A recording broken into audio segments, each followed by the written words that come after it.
madre. Pero en el 2018 se habilitó el aborto en estas tres causales hasta el noveno mes.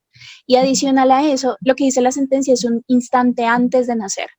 Y adicional a eso, habilitaron lo que es la salud de la mujer, ¿no? La salud que supuestamente es integral, donde también se cobija la salud social, entre comillas, y la salud mental, donde muchas mujeres hoy en día solamente tienen que argumentar que el embarazo les genera un poquito de depresión, de ansiedad, que a mi modo de ver es normal y es natural en el embarazo, y se presenta como una causal perfectamente válida para abortar.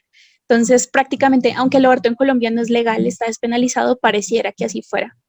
Y otro lado que tenemos es que la raíz de todas estas cosas es que ha sido a través de la Corte Constitucional, la cual no tiene por qué crear derechos. Ella ha dicho que el derecho al aborto existe, lo cual no es cierto. Entonces se ha extralimitado en sus funciones, no permitiéndole al Congreso, que es el que realmente representa, pues como pasó en Argentina, tal vez que ya ahora sí nos va a contar, permitiéndole a aquellos que representan las distintas posiciones de la sociedad discutir al respecto. Entonces, eso es más o menos un poquito el panorama. Hace poco un movimiento feminista presentó una demanda a la Corte para volver a despenalizar completamente el aborto. Entonces es lo que estamos enfrentando. A Horacio ya le había mandado una foto de lo que hicimos frente a la Corte Constitucional, pintando un Colombia es pro vida. En este momento y en medio de lluvias, las feministas los están manchando todo completamente, dañando incluso la señalización de las vías. Pero bueno, ese es un poquito el contexto para que conozcan. Y Horacio, es un gusto tenerte acá. Para las personas que no lo conocen, él es el cofundador de la Fundación Libre y además es co-creador, panelista y productor de La Resistencia. Hoy estuve mirándola en Twitter y se vio súper interesante. Hay un montón de charlas que ya tengo agendadas para mirar. Entonces, Horacio, es un gusto tenerte acá y si quieres, continuamos contigo. Bueno, en primer orden, muchísimas gracias por la invitación y para mí siempre es un gusto poder dialogar con gente de distintos países porque es tanto lo que uno puede transmitir como lo que uno puede recibir y en este sentido de aprendizaje estamos todos aprendiendo día a día. También muchísimas gracias por haber visitado nuestros canales. Tenemos, en el caso mío, tres canales, que es el de la Fundación Libre, el de La Resistencia, que es la radio que llevamos adelante, y mi humilde canal donde estoy quizás un poco más abocado a las cuestiones filosóficas y por ahí no tanto las noticias de impacto del día a día que tanto le gusta a la posmodernidad, pero de la cual yo soy bastante escéptico. Hoy estaba pensando qué decirles, y ya nos haya dicho antes, qué poder transmitirles que les pueda servir a futuro y cómo poder buscar algún tipo de lazo de unión que permite generar ciertas alianzas en términos internacionales que ayuden a esta causa tan enquistada en la sociedad posmoderna, que es el descarte de la vida. Porque en efecto, si uno ve las agendas antinatalistas, uno notará que no es solamente la cuestión de la despenalización del aborto, que por detrás hay todo un plan sistemático en ir en detrimento de la sociedad humana en términos generales. De ahí es que uno no puede tampoco, siendo militante pro vida, desconocer fenómenos que van desde los factores culturales como el ecologismo, el indigenismo o el feminismo, hasta realidades geopolíticas como los inviernos demográficos o la proliferación de empresas que han fogoneado la eutanasia en Europa. Tampoco se puede desconocer fenómenos tales como la baja tasa de natalidad que hay en África, como tampoco se puede desconocer el fenómeno de los hombres herbívoros en Japón. Entonces dije, ¿cómo podemos estructurar esta conversación de tal manera que sea amena? Y me pareció que lo prudente es haciendo un recuento un tanto histórico muy breve, para luego pasar a cuestiones más prácticas, que es quizá lo que más le puede interesar a muchos de los que están del otro lado. ¿Cómo llevamos adelante una lucha tan desigual, porque en efecto es una lucha desigual la que nosotros tenemos en este momento, que nos puedan permitir hacer un frente o al menos librar un combate o al menos librar el buen combate de la manera más digna posible? Y sobre esto también voy a hacer una reflexión al final. Así que bueno, al momento de empezar van a ver que yo voy a ir tocando distintos temas. Quizás algunos sean un tanto no tan conectados los unos a los otros. Y si hay algún tipo de duda, todos saben lo muchísimo, bastante, que me molestan los monólogos. tanto como para darlos como para escucharlos. Así que si me interrumpen en cualquier momento, hasta me hacen un favor, hasta me hacen sentir cómodo que me estén interrumpiendo todo el tiempo con millones de preguntas. Así que en ese sentido vamos a empezar. Yo tengo entendido por lo que he visto, por lo que he estudiado, porque a mí me encanta el boxeo, yo uno cuando entra a un ring sabe que lo primero que tiene que hacer es estudiar el contrincante. Más o menos tuve estudiado cuál era la realidad en Colombia, pero bien, ya la has mencionado. Y también tengo entendido que su organización es provida. Quizás me saltea toda la cuestión de explicar cómo los pares de cromosomas masculinos al fusionarse con los cromosomas femeninos surgen. Esa cuestión la vamos a saltear y si eventualmente queda una duda, será para las preguntas. Para la cuestión biológica la vamos a saltar. Pero sí quería tocar un aspecto de la cuestión biológica. Es un aspecto muy interesante. Muchas veces los militantes pro vida, y acá vamos a empezar con la charla de fondo, muchas veces la militancia pro vida, en términos generales, y esto forma parte de la experiencia que tenemos, suelen decir casi una verdad de perogrullo, pero ¿qué se suele decir? Desde la concepción hay vida. Es como que pareciera ser el refrán típico de todos los espacios. Desde la concepción hay vida. Básicamente, decir que desde la concepción hay vida sería como decirle a Carol, tu pared de fondo es blanca. Y uno diría, ajá, fantástico. Entonces, ¿qué hacemos con eso? Yo creo que esta es la primera lección que vamos a tener el día de hoy, humildemente, que es aprender a distinguir los discursos. Porque la gente se ha quedado creyendo, bajo las lógicas modernistas, que la ciencia por sí misma puede explicar todos los fenómenos. Y uno como conservador entiende, con todos los criterios disidentes que uno pueda tener con el iluminismo, que en efecto la ciencia permite explicar algunos fenómenos de la naturaleza humana, pero no los explica a todos los fenómenos de la naturaleza humana. Como así también el mercado puede satisfacer algunas necesidades humanas, pero no satisface todas las necesidades humanas, o al menos no las explica en su totalidad.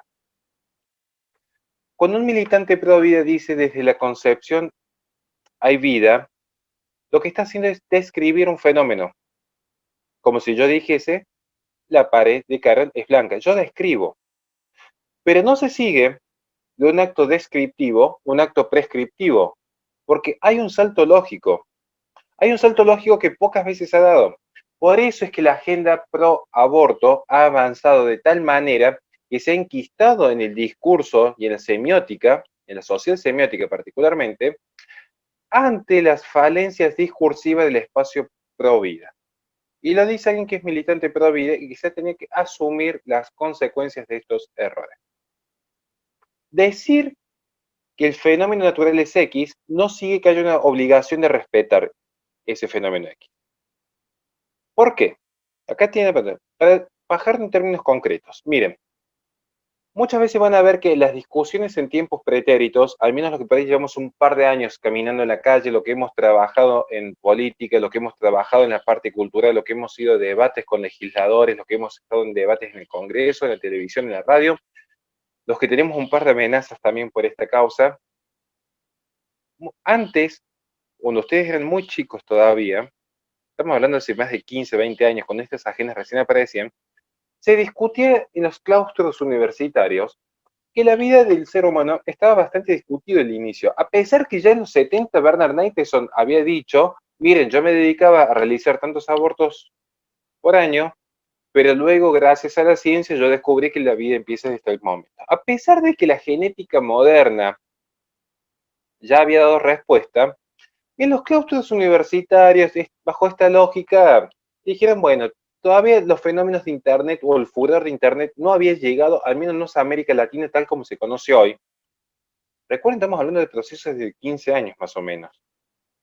Se discutía si la vida empezaba desde el momento de la anidación o si empezaba desde el momento del el comienzo del sistema de desarrollo nervioso central, que también hay un mito ahí al respecto, pero no importa. La cuestión era que se discutía si la vida empezaba en la concepción, a la semana, a los 14 días o al tercer mes. Pero hoy por hoy uno cuando discute con las feministas o con los ecologistas, especialmente con los ecologistas, de hecho, es muy curioso, pero uno cuando discute con objetivistas, parece una tontería, pero para que usted vea, La rebelión del Atlas, que es como es uno de los libros más vendidos en el mundo, y es el libro que escribe Ayn Rand, la madre de la filosofía objetivista. Si ustedes entran a mi canal, van a ver que yo tengo un debate muy respetuoso, pero bastante álgido, con un filósofo objetivista, donde él dice, yo sé que hay vida desde la concepción, pero no por eso tengo que respetarla. Y si uno discute con ciertos espacios, por ejemplo, feministas o ecofeministas, antiespecistas, también reconocen que hay vida desde la concepción. La cuestión es, ¿por qué hay que respetarla? Parece una pregunta bastante cínica, al menos para lo que formamos parte de un espacio más conservador, un espacio, podríamos decir, en las antípodas del progresismo. Pero yo les voy a citar un ejemplo que está justamente en mi libro, que está bastante detallado. Miren, nosotros no podemos entrar a la lucha pro vida si no entendemos lo que es un discurso descriptivo de uno prescriptivo. Voy a dar un último ejemplo detallado en mi libro para pasar a esta disquisición como primera parte del día de hoy. Muchos conocerán a Peter Singer, bueno, quizás no lo conozca nadie. Voy a hacer cuenta que no lo conoce nadie porque si no se me acaba el discurso acá. Muchos conocerán a Peter Singer, que es quien escribe La liberación animal. Cuidado con la palabra liberación, que esto va a ser el segundo tópico del día de hoy. Liberación animal es, bueno, hace toda una apología a que los animales tienen derechos y los llega a emular, a decir, bueno, un niño por nacer en todo caso tiene menos conciencia de sí mismo que una vaca que percibe el peligro inminente de su muerte, por lo tanto esta conciencia de sí misma de ciertos animales los dota de unas prerrogativas naturales uno por encima de otros, por lo tanto una vaca, yo hice el ejemplo de la vaca como bestia de tiro que cita él en su libro. Si todo esto está detallado, yo sé que es medio chocante lo que voy a plantear en este momento, pero esto es lo que plantea Peter Singer. Peter Singer dice, bueno, entonces la vaca, él hace toda una elucubración y si la vaca al tener conciencia de sí mismo, llega a tener incluso más prerrogativas naturales en cuanto al derecho a la vida que un niño por nacer o un niño con parálisis cerebral grave o gravísima, lo plantea. ¿Bien? Este sujeto muy particular, que es quien ha fogoneado la agenda del animalismo, recientemente, en tiempos de pandemia, hace una carta o una suerte de ensayo, que también está citado en mi libro, donde él plantea la necesidad de discriminar a la gente de tercera edad. Porque él dice, si yo discriminase a alguien en base a su color de piel, en base a sus creencias religiosas o a su orientación sexual, esos elementos son como emergentes aleatorios que pueden estar o no estar en el ser humano. Pero naturalmente todo ser humano está predispuesto a llegar a la vejez. Por lo tanto, no se podría discriminar a toda la humanidad porque toda la humanidad está predispuesta a llegar a la vejez. Por lo tanto, no es un acto de discriminación llegar a la vejez. Por lo tanto, no sería un acto discriminatorio que la ONU focalizase sus recursos económicos en cuidar a la gente productiva, a la gente productivo de los 20 años, que tiene una expectativa de vida de 60 años por delante, que aquel que tiene 10 años tiene una expectativa de vida por delante. Esto se escribió en tiempos de pandemia. Por eso es que no me quiero focalizar tanto solo en la agenda pro aborto, porque hay que ver que detrás de todas estas agendas no solamente hay una cuestión de geopolítica por detrás, sino que también se caen algunos errores filosóficos cuando se hacen esta discusión. Porque muchos dirán, qué hombre inmoral. Y yo digo, no, no, no, no, no. No. Inmoral, en términos de filosofía, es el escéptico moral. O en todo caso, inmoral es aquel que teniendo conocimiento de lo que es la moralidad, decide como agente moral actuar en su contra. No es que Peter Singer, como dicen muchos, es un relativista. No es que las feministas son relativistas, relativizan el derecho a la vida o son escépticas morales como que la moral objetiva no existe, sino que en gran medida, por eso es que más del 90% de estos agentes culturales que están polulando en el mundo, en realidad son utilitaristas. Y esto nos va a dar lugar luego a la lección número 2, pero estamos en la 1. ¿Qué quisimos hacer con toda esta introducción? En primer lugar, saber distinguir discursos. La lección 1 del día de hoy sería distingamos discursos. Porque uno cuando discute con un utilitarista, el utilitarista no desconoce que hay vida desde la concepción. Lo que se discute es por qué hay que respetar esa vida. Y parece algo tan sencillo de responder, Y si yo le abro el micrófono a cualquiera que se anime a dar una respuesta sin apelar a la fe, porque ese es el truco. Ese es el truco del secularismo y del laicismo que se viene fogoneando del siglo XIX. Yo invito a cualquiera que esté del otro lado, que en este momento abra el micrófono y me diga, Horacio, hay que respetar a todas las vidas en igualdad de condiciones, en igualdad de paridad, digamos, la vida del niño por nacer, por ejemplo, cuando un niño ya ha nacido, y que me justifique el por qué estaría mal matarlo, porque es la cuestión prescriptiva. Una cuestión es decir, hay vidas de la concepción, y otra cuestión es decir, no matarás. El tema es, ¿cómo se legitima el poder? Que es la gran discusión que se viene gestando en filosofía política, ya ni siquiera desde los contractualistas clásicos, sino desde el origen mismo de la humanidad. ¿Cómo se justifica la obediencia al derecho? Esta es la gran pregunta que se han hecho muchísimos juristas a lo largo y ancho del planeta desde que existe conciencia humana. ¿Cómo se justifica? Y acá está el acto de la prescripción. Cuando uno dice no matarás, uno dice, bueno, abortar está mal. Bueno, sí, esté mal o esté bien, no tiene nada que ver con que uno tenga que respetar o no el derecho. Ahora, ¿por qué uno debería decir, si hay vidas de la concepción, hay que respetarla? Entonces, ahora como para hacer un simple ejercicio, le voy a decir, cualquiera se anima a dar una respuesta, porque acá no hay respuestas erróneas ni acertadas. Acá estamos para, si venimos con dudas a esta conversación, nos vamos a ir con más dudas todavía. Cosa de poder seguir profundizando e investigando. Así, mientras descansa la voz, uno solo que se anima a dar una respuesta de por qué habría que respetar la vida desde la concepción, sin apelar a la fe. Bueno, voy a irme aventurando mientras alguien más se anima. Pero, y es que es difícil, ¿no? Porque yo soy creyente también. Y este mundo que nos obliga a pensar de esa forma tan secular cuando vivimos nuestras creencias tan personales y tan a diario es complicado. Pero digamos que yo empezaría de pronto pensando sobre temas demográficos, por ejemplo, o todo este tema de la industria de la ciencia, cómo usan los embriones, incluso en el tema de las mujeres que tienen hijitos. La placenta es muy usada por el tema de que son células madres y todo esto lo comercializan. Entonces, hacer también como un debate ético más que religioso a toda esta industria de la ciencia, de la investigación, cosmetología, en el caso de las células madres de la placenta, podría enfocarlo tal vez en ese sentido. Bueno, a ver si quieren, yo me lanzo. Dale, Sari. Yo me lanzo. Entonces yo le preguntaría a Horacio, así como el método de las preguntas, le diría, Horacio, ¿tu vida tiene valor? Ahí vamos. Horacio, Pero ¿tú en crees todo que caso, tu vida tiene valor? yo creo que mi vida tiene valor. ¿Por qué? Bueno, ¿Por yo qué dije, tiene valor? yo sé por qué tiene valor, pero ¿Por yo cuando qué? respondo, yo voy a responder desde la fe, yo no voy a responder desde la lógica secular, Ah, pero porque haz de cuenta que tú estás al otro lado, el lado utilitarista. Ahora ponte el sombrero utilitarista. ¿Por es que qué si yo fuese si tú dices, utilitarista, porque qué si te yo me fuese responderías? utilitarista, si yo fuese utilitarista, sí, porque esa es la cuestión, y viene a colación que muy bien ha planteado usted con dos cuestiones que planteó recién Carol, que es respecto a la cuestión demográfica y la cuestión del comercio. Que de por sí en cuanto al comercio no se da una respuesta acabada de por qué estaría mal comercializar con embriones. Supongamos que comercializamos con embriones, ¿qué es lo que sucede con la industria de la fecundación in vitro? Hasta le dedico un capítulo en mi libro. Y viene luego usted y me planteó una muy buena pregunta, si mi vida tiene valor. Normalmente lo que me pasa a mí cuando voy a una conferencia me suelen decir, no, porque yo no quisiera que me hagan lo mismo a mí, entonces yo estoy en contra del aborto porque yo quiero que respeten mi vida.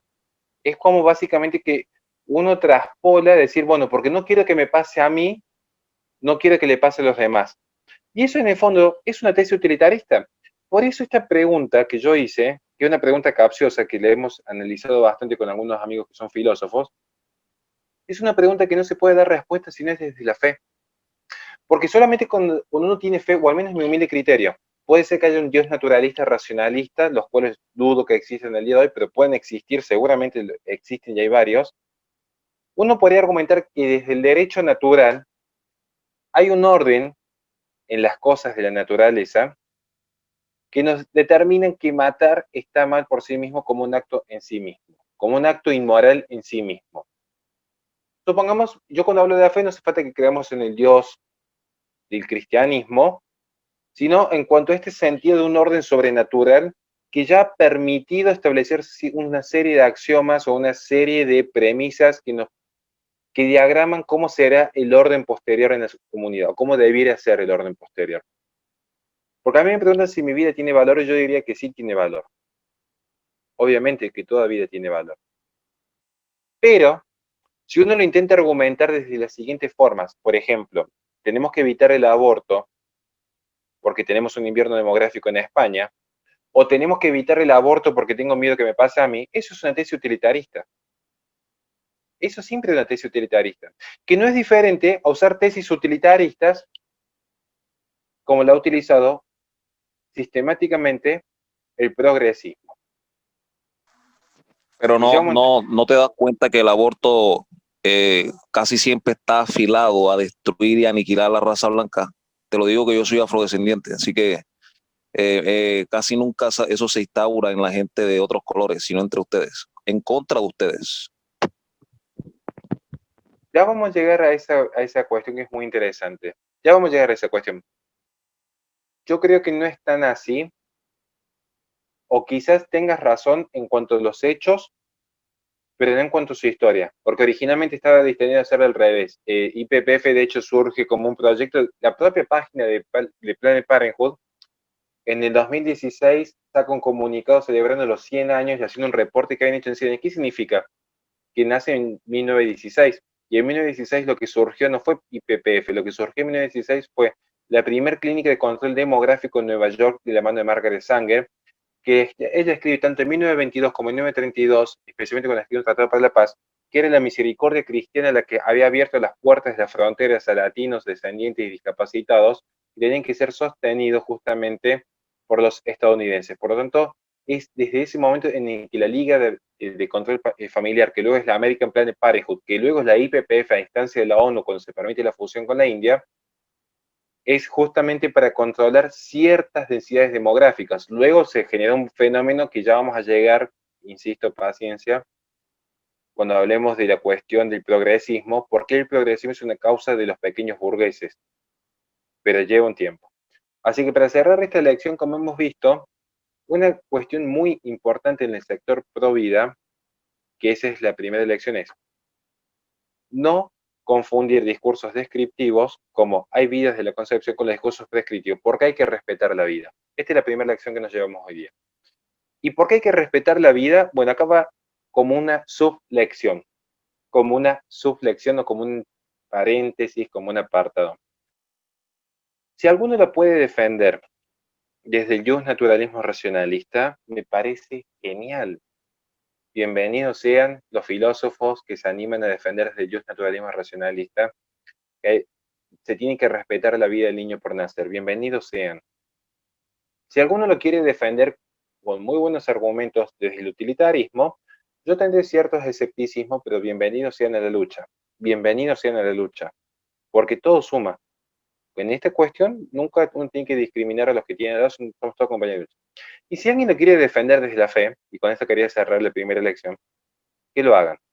Porque si algo que a mí me enerva, y todos saben lo escéptico y lo crítico que soy de la democracia en términos generales, es que en efecto el sistema secular y laicista que ya se viene pergeneando, si bien ya comienzan algunas revoluciones del siglo XVI en adelante, pero particularmente la Revolución Francesa, esta idea de la república y la democracia y el Estado laico, lo que hace es que en nombre de la democracia y en nombre del mito del buen salvaje de Rousseau, que abasteció las ideas de Robespierre y finalmente estas ideas de comunas primitivas o primarias son las que abastecen las ideas del marxismo, pero que en realidad el marxismo está bastante bien financiado por otros espacios, si vamos al caso, en nombre de la razón, en nombre de esta idea iluminista, mediante el cual grandes dictadores mesiánicos intentaron trasladar este paraíso celestial perdido, desconociendo la naturaleza caída del hombre para instaurar un paraíso terrenal,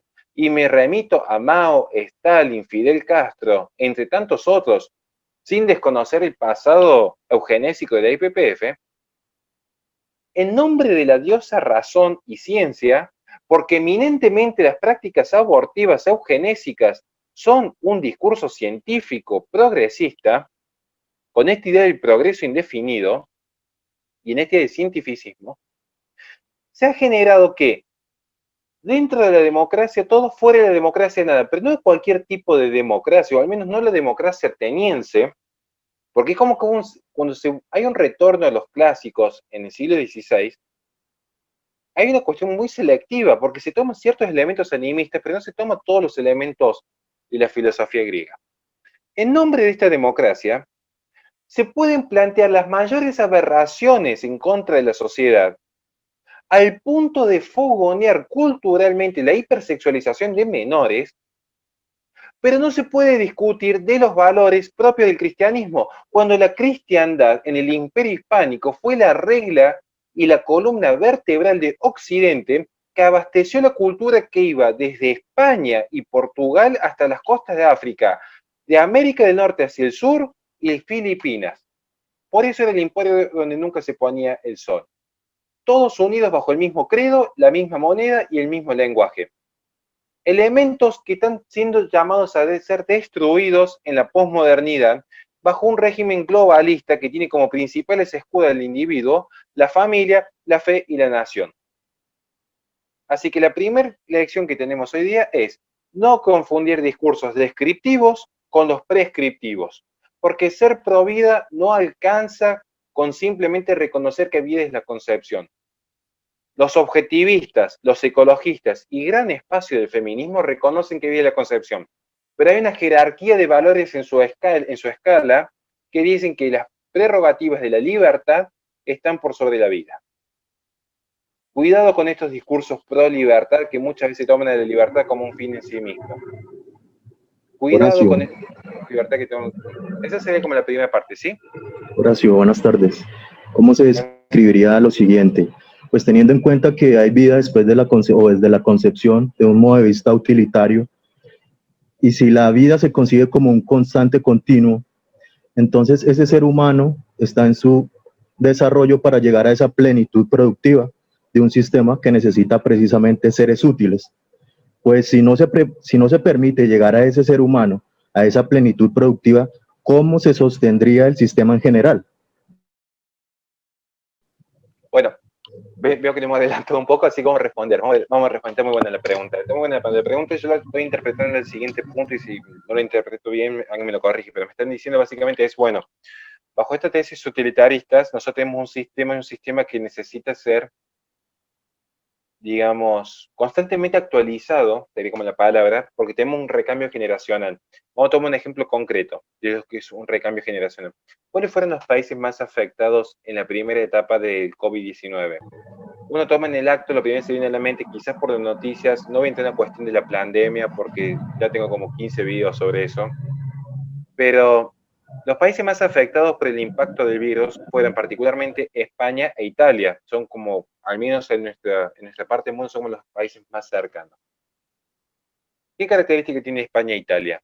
Eran los países con menor cambio generacional. Este recambio generacional es donde tenían un proceso de desfasaje. Normalmente los recambios generacionales son una tasa de 2,1 por 1,4 aproximadamente, o 1,3, 1,2 sería lo ideal.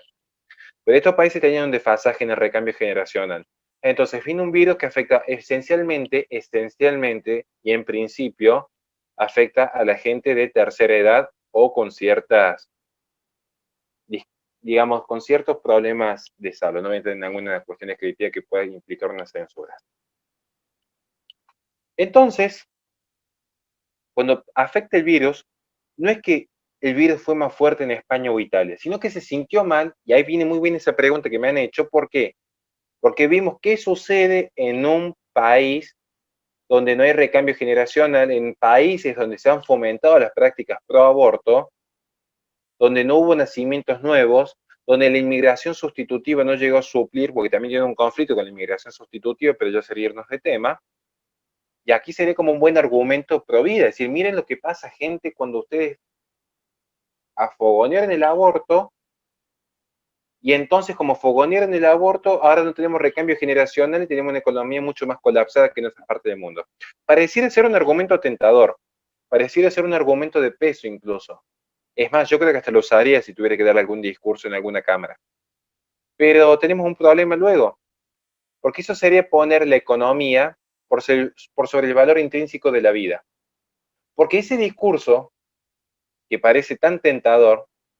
De hecho, uno cuando ve Paul Ehrlich, que toma la tesis malthusiana y escribe La bomba demográfica de 1968, ¿cuál fue el discurso ecologista? Por definición, no hay ningún ecologista que se anime a decir algo distinto. Tenemos superpoblación humana. Y si uno lo agarra ese discurso con la superpoblación humana, de repente ya pierde valor la vida humana, pues tenemos mucha población. Y si uno lo agarra incluso ante un medio mainstream bastante hegemonizado por el feminismo, ¿qué nos van a decir? Ah, porque la gente no se quiere casar y tener hijos, me van a obligar a mí a parir, que es lo que sucede en cualquier parte del mundo con este discurso del feminismo.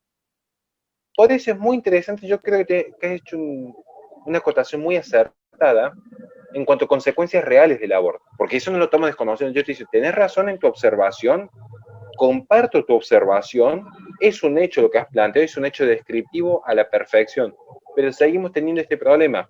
Describimos la realidad como militantes pro vida, pero luego tenemos un problema para prescribir el por qué hay que prohibir el aborto.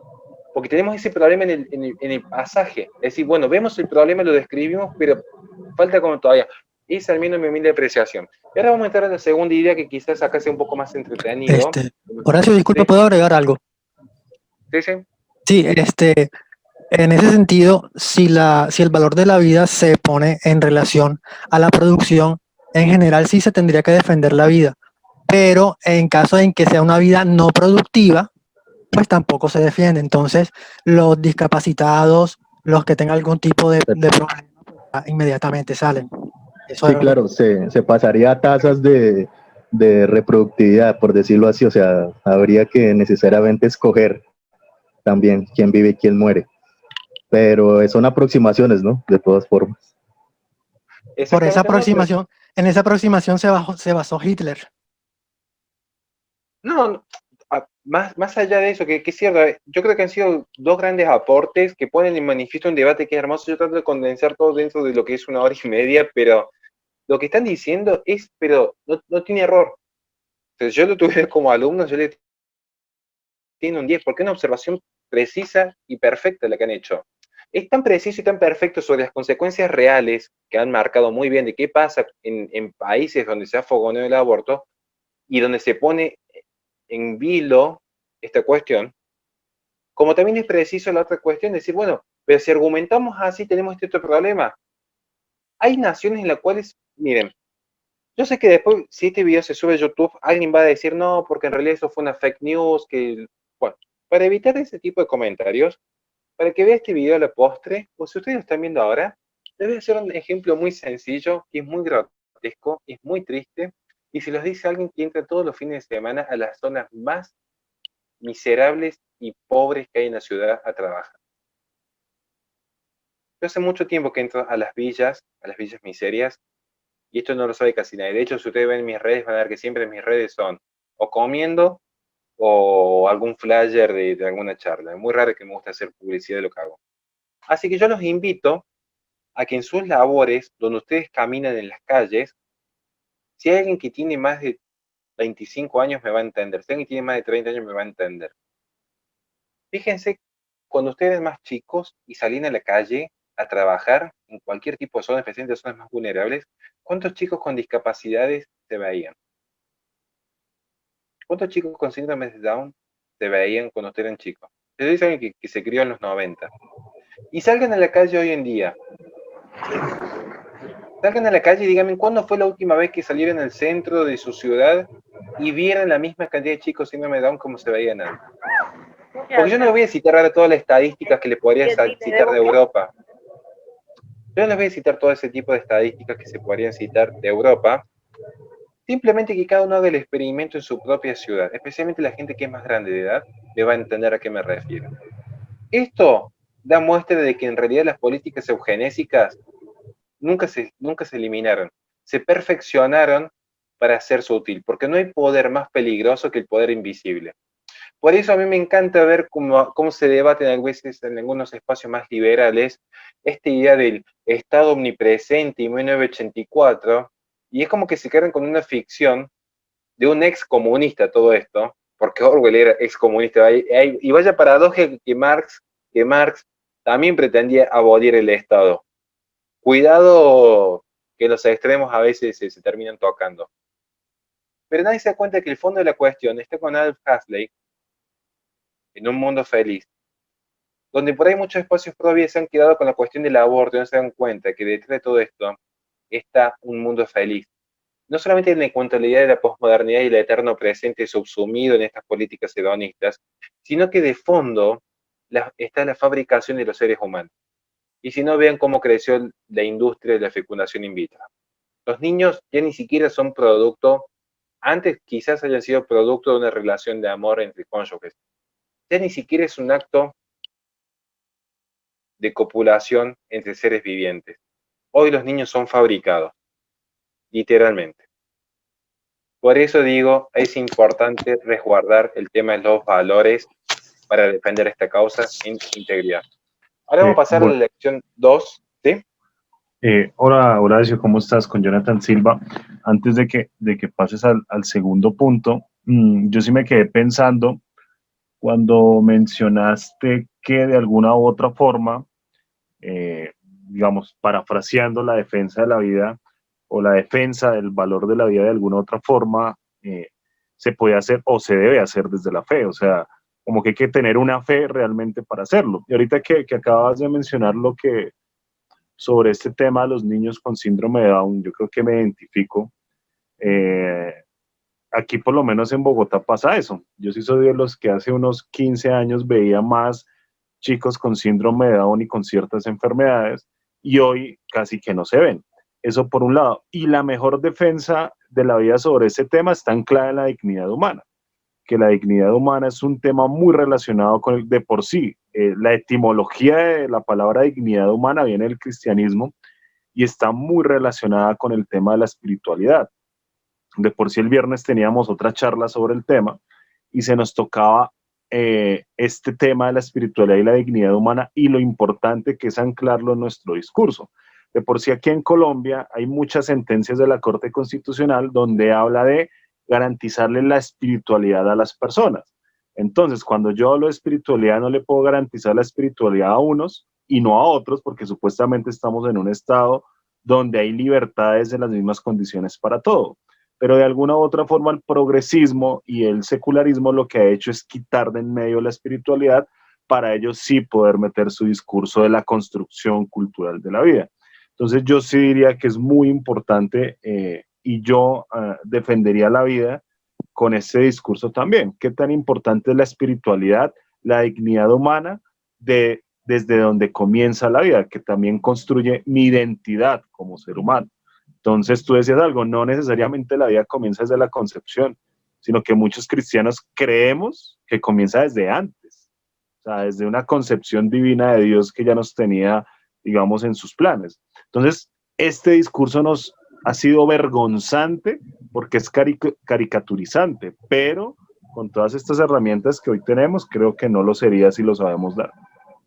Y yo me junto a lo que dice Jonathan porque además hoy en día buscan censurarnos respecto a esa forma de pensar, ¿no? Buscan como todo el tiempo ridiculizar, no, es que ya es creyente, entonces como es creyente aquí no tiene cabida para debatir sobre el tema. Cuando efectivamente desde nuestras creencias también se puede explicar muchas cosas que ni la filosofía ni la ciencia puede realizar. Entonces también buscan censurarnos y callarnos porque desde ahí podemos defender también, no solamente la vida, sino en general las cosas, pienso yo. La dignidad humana, es ahí donde uno pone en entredicho, o no entredicho, sino pone sobre la mesa, debatamos no solo sobre eso, la dignidad ¿sabes? humana. Y También, disculpen, y si nosotros tenemos el pensamiento de que el comunismo es el hijo bastardo del cristianismo, una metamorfosis siniestra en cuanto a la bondad que el cristianismo nos dice, que tengamos los unos a los otros, dando una masificación de a través del buenismo destruirlo todo. O sea, si tú analizas de fondo el comunismo, toma muchos elementos del cristianismo, pero para destruir e implosionar a todas las personas encima. Entonces, ¿qué me dirían acerca de ello?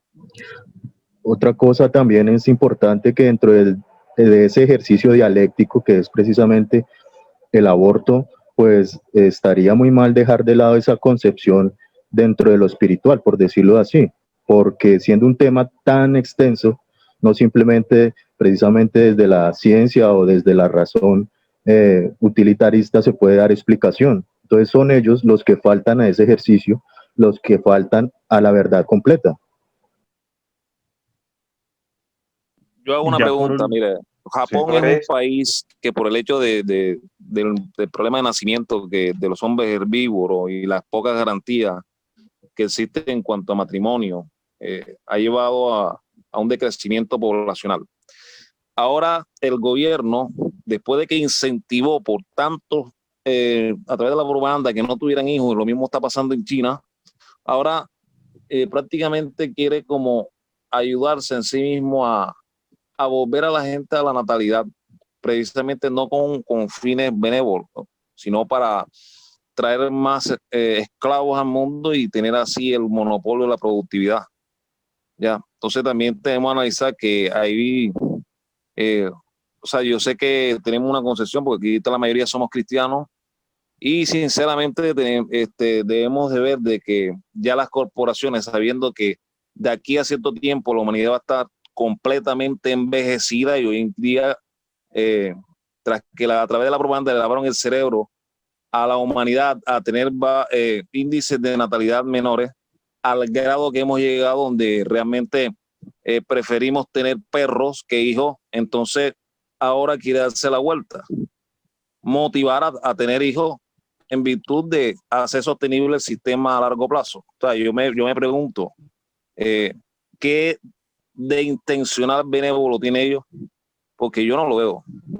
No estoy criticando a los que tienen hijos, no me malinterpreten, sino que el discurso que ellos de antinatalidad que ellos mismos han mostrado a través de los sistemas audiovisuales nos han llevado a estar en un índice de nacimiento cero en muchos que tienen pareja, que están casados, que están solteros. Ya no se ve la necesidad de traer un hijo al mundo. Ahora están preocupados porque ese índice va a llevar al colapso total a la humanidad. Compañeros, buenas tardes. Pedro Castillo, de Conciencia Política. Horacio, ¿cómo estás? Un saludo muy grande.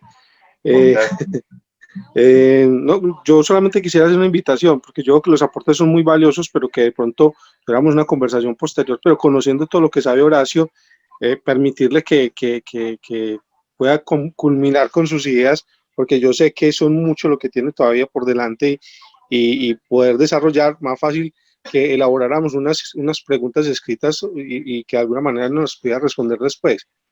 Gracias.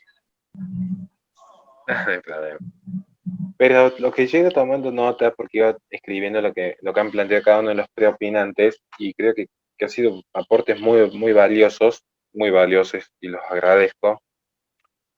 Pero me quedo con algunas ideas muy puntuales. Primero quiero hacer una aclaración. Yo no digo que haya que defender exclusivamente desde la fe, sino que aquellos que creen en Dios se animen a hacerlo. Yo lo hago desde la fe, pero después tenemos Miklo Lukács, que lo hace desde el conservadurismo, y luego tenemos un Agustín Laje que lo hace desde el racionalismo. Yo creo que no son enemigos. Cada uno sabrá cuál es su público, y cada uno sabrá que yo en mi caso, en mi humilde caso, algunos me han tildado de conservador, otros de paleolibertarios, otros de anarcocapitalista. A mí la etiqueta me tiene sin cuidado. Lo que es real es que yo desconozco por completo la autoridad del Estado en determinadas ocasiones, especialmente cuando el poder es ilegítimo y cuando uno sabe que a partir de la filosofía tomista la ley injusta no obliga. Y ciertamente la fe y la razón no son enemigos, muy por el contrario, la fe ilumina la razón. También entonces, en ese sentido, quería hacer una simple aclaración. Bueno, ahora va a pasar a la lección 2, estamos hablando, en primer lugar, recuerden, primera lección fue, distingamos discursos descriptivos de los prescriptivos. ¿Cuál es la segunda lección para la militancia pro vida activa en Colombia? No se puede entrar a una lucha pro vida sin desconocer la historia. Y la historia es filosofía. Y la historia es discurso. No es solamente un hecho pasado del hombre, una clásica definición de Wikipedia para algunos. La forma en la que se cuenta la historia tiene un componente filosófico de fondo. Y la forma en la que se interpreta la historia también tiene un componente filosófico. Pero la historia es la que nos abastece de la identidad. No en vano todos los movimientos progresistas en el mundo están tan obstinados en hacer borrar la historia. Así que hoy vamos a hablar un poquito de historia. Vamos a hablar un poco de historia del mundo para darle un sentido práctico a la lucha pro vida. Porque uno van a ver que lo que yo voy a empezar relatando del siglo XVI, concha, ¿qué tiene que ver el siglo XVI, Horacio, con lo que está pasando en Colombia? Uno dirá, ¿qué tendrá que ver? Yo les puedo asegurar que tiene que ver absolutamente todo. Pero si no tiene que ver todo, si no tiene que ver todo, me retan y me dicen, no, Horacio, te equivocaste, no tenía nada que ver lo que empezaste contando del siglo XVI en adelante. Así que tengo como la triple presión. ¿Por qué empiezo por el siglo XVI? Porque todos los que estuvieron mencionando antes, que la opinión de todos los preopinantes de Racing, que fueron todos muy valiosos, yo fui tomando nota de algunos conceptos que han dado. Estaba el concepto de progreso, que en algún momento escuché la palabra progreso, la idea de progreso dando vueltas. La cuestión del discurso, o lenguaje, o palabras, también estuvo dando vueltas. Esta idea de libertad también surgió en algún momento. La cuestión de la censura también surgió en un momento dado. Y también me llamó la atención un concepto clave que escuché en un momento, que era una cuestión vinculada a la integridad. ¿Pero en qué sentido la integridad? Que el ser humano no es solamente mente, no es solamente cuerpo, no son solamente la cuestión genética del fenotipo, del genotipo. El ser humano es mente, cuerpo y alma. Alma en el sentido, ya no hablemos solamente del cristianismo, alma en el sentido más aristotélico de la palabra, como el ánima, como el principio vital y móvil, como aquello que distingue un ser vivo de un objeto inerte, de aquello que tiene un principio de autonomía vital y móvil por sí mismo. Yo creo que eso es importante tener en cuenta. Ahora, vamos a ver un poquito del siglo XVI. Siglo XVI, un siglo muy curioso, pasaron cosas, como diría Mauricio Macri en Argentina un tiempo atrás, pasaron cosas en el siglo XVI. Pero una de las tantas cosas que pasaron es que hay un quiebre con la cristiandad. En términos sociológicos, yo no lo veo todo desde la fe, solo desde la fe. Vamos a hablar un poquito de sociología. Hay un quiebre en términos sociológicos. Entonces, lo que había era una sociedad cristiana, pero ya sin Cristo. Y esto implicaba que esta sociedad cristiana, pero ya sin Cristo, en este quiebre, había que buscar la forma en que aquellas partes del sistema que ya no estaban dentro del sistema fuesen reemplazadas. Entonces, ¿cómo se va a reemplazar? Y bueno, todo lo que había sido el desarrollo filosófico de la Iglesia, que había empezado, porque las ideas de progreso ya empiezan con San Agustín, y yo voy a explicar por qué. Pero particularmente la filosofía tomista, porque Santo Tomás lo que había permitido era amalgamar el concepto objetivo de bien con el concepto de utilidad. Santo Tomás tiene esa particularidad, es el que permite demostrar que lo que es bueno genera cosas buenas en el mundo, pero sin caer en la tesis utilitarista. Es bueno por sí mismo, pero también se demuestra en el plano terrenal. Entonces hay un retorno a los griegos, hay un retorno a los clásicos, que incluso ya vemos que hay ciertos vestigios a partir del retorno a ciertas filosofías animistas, a lo que posteriormente vamos a conocer como el ecologismo, pero eso es motivo de otro debate de tiempo después. En todo caso va a ser en las preguntas. Acá ya empezamos a ver que esta idea de progreso que había generado San Agustín se va a sostener, porque los griegos no creen en esta forma lineal del tiempo como la tiene San Agustín. San Agustín lo que viene a decirnos es, básicamente, miren, el hombre, y como individuo y como género humano, tiene un principio, tiene un desarrollo y tiene un final. Pero este final con un sentido teleológico de alcanzar la gloria de Dios, o alcanzar la ciudad de Dios, o alcanzar el bien mayor, pero siempre la conducta humana va a estar guiada en forma teleológica. Lo que sucede ya con el siglo XVI, que además que hay una transformación política, hay una transformación filosófico-cultural, hay dos grandes transformaciones. Políticamente, ¿por qué? Porque los tributos ya no se pagaban en mano al comisario y al rey, sino que se empiezan a pagar una idea abstracta. ¿Cuál es esta idea abstracta? El Estado. El gran enemigo que tenemos hoy, el Estado, no el poder político. El poder político existió siempre, pero no es lo mismo el poder político foral, y de ahí vienen los fueros que eran propios del sistema hispánico, que la abstracción alemana, bueno, en realidad surge en Florencia y en ciertas partes de Italia, pero que este poder abstracto que crea Maquiavelo, a grandes rasgos, no es el creador, pero es para que se entienda esta idea abstracta de poder, en el cual uno ya va a tributar al famoso Estado moderno, un poder que uno es como argentino Colombia, uno no toca Argentina, no toca Colombia, porque cambian los presidentes, cambian los burócratas, pero uno sigue teniendo que pagarles impuestos a Argentina o a Colombia. Acá ya hay una transformación política, pero van a ver que de la mano va este concepto, que acá el Estado moderno, que es donde empieza la verdadera persecución, porque recuerden que los famosos mitos de la Inquisición y las cacerías de brujas en realidad surgen en el centro de Europa y surgen después del proceso de este proceso del iluminismo, y ya se empieza a gestar en el siglo XVI. O sea, vamos a contar la historia como tiene que ser contada, con datos empíricos, digamos. En la Edad Media no es que existían estas persecuciones, o al menos no como la muestran en las películas en la actualidad. Pero este Estado moderno abstracto viene de la mano de una filosofía abstracta, porque ya de repente lo que ya no se podía explicar desde la fe se empieza a querer explicar desde la razón, que es el proceso que nos va a dar esta idea de el racionalismo abstracto. En cierto modo, esto también con muchas comillas, pareciera englobar algunos conceptos platónicos, pareciera. ¿Por qué digo esto? Porque lo que van a importar a partir del siglo XVI son las ideas, y estén atentos porque acaban de ver cómo vamos a llegar finalmente a Colombia. Vamos a ver cómo ya estamos haciendo, ya no estamos pasando el siglo XVIII. No. Las ideas, ¿cuáles son las ideas? Las ideas que surgen ya con un personaje muy particular que dice, pienso, ergo, por lo tanto, igual, equivale, se sigue, existo. El ser,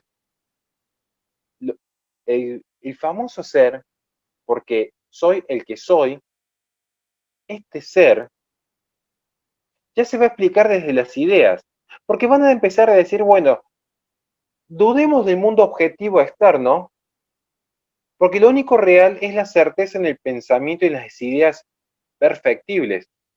Yo podría dibujar un triángulo y equivocarme en el triángulo, porque lo tallé en madera, lo tallé en piedra y puede tener algún defecto. Pero la idea abstracta de que la suma de todos los ángulos internos equivalen a 180 grados me da una idea perfecta de triangularidad, y esta idea de triangularidad se va a sostener en el infinito del pensamiento humano. Por lo tanto, en cualquier mente humana donde se logre descubrir que la suma de un objeto de tres lados cuyos ángulos internos generan 180 grados equivale a la triangularidad. Una triangularidad perfecta. Esta es la idea que va a empezar a fogonear el cientificismo positivista.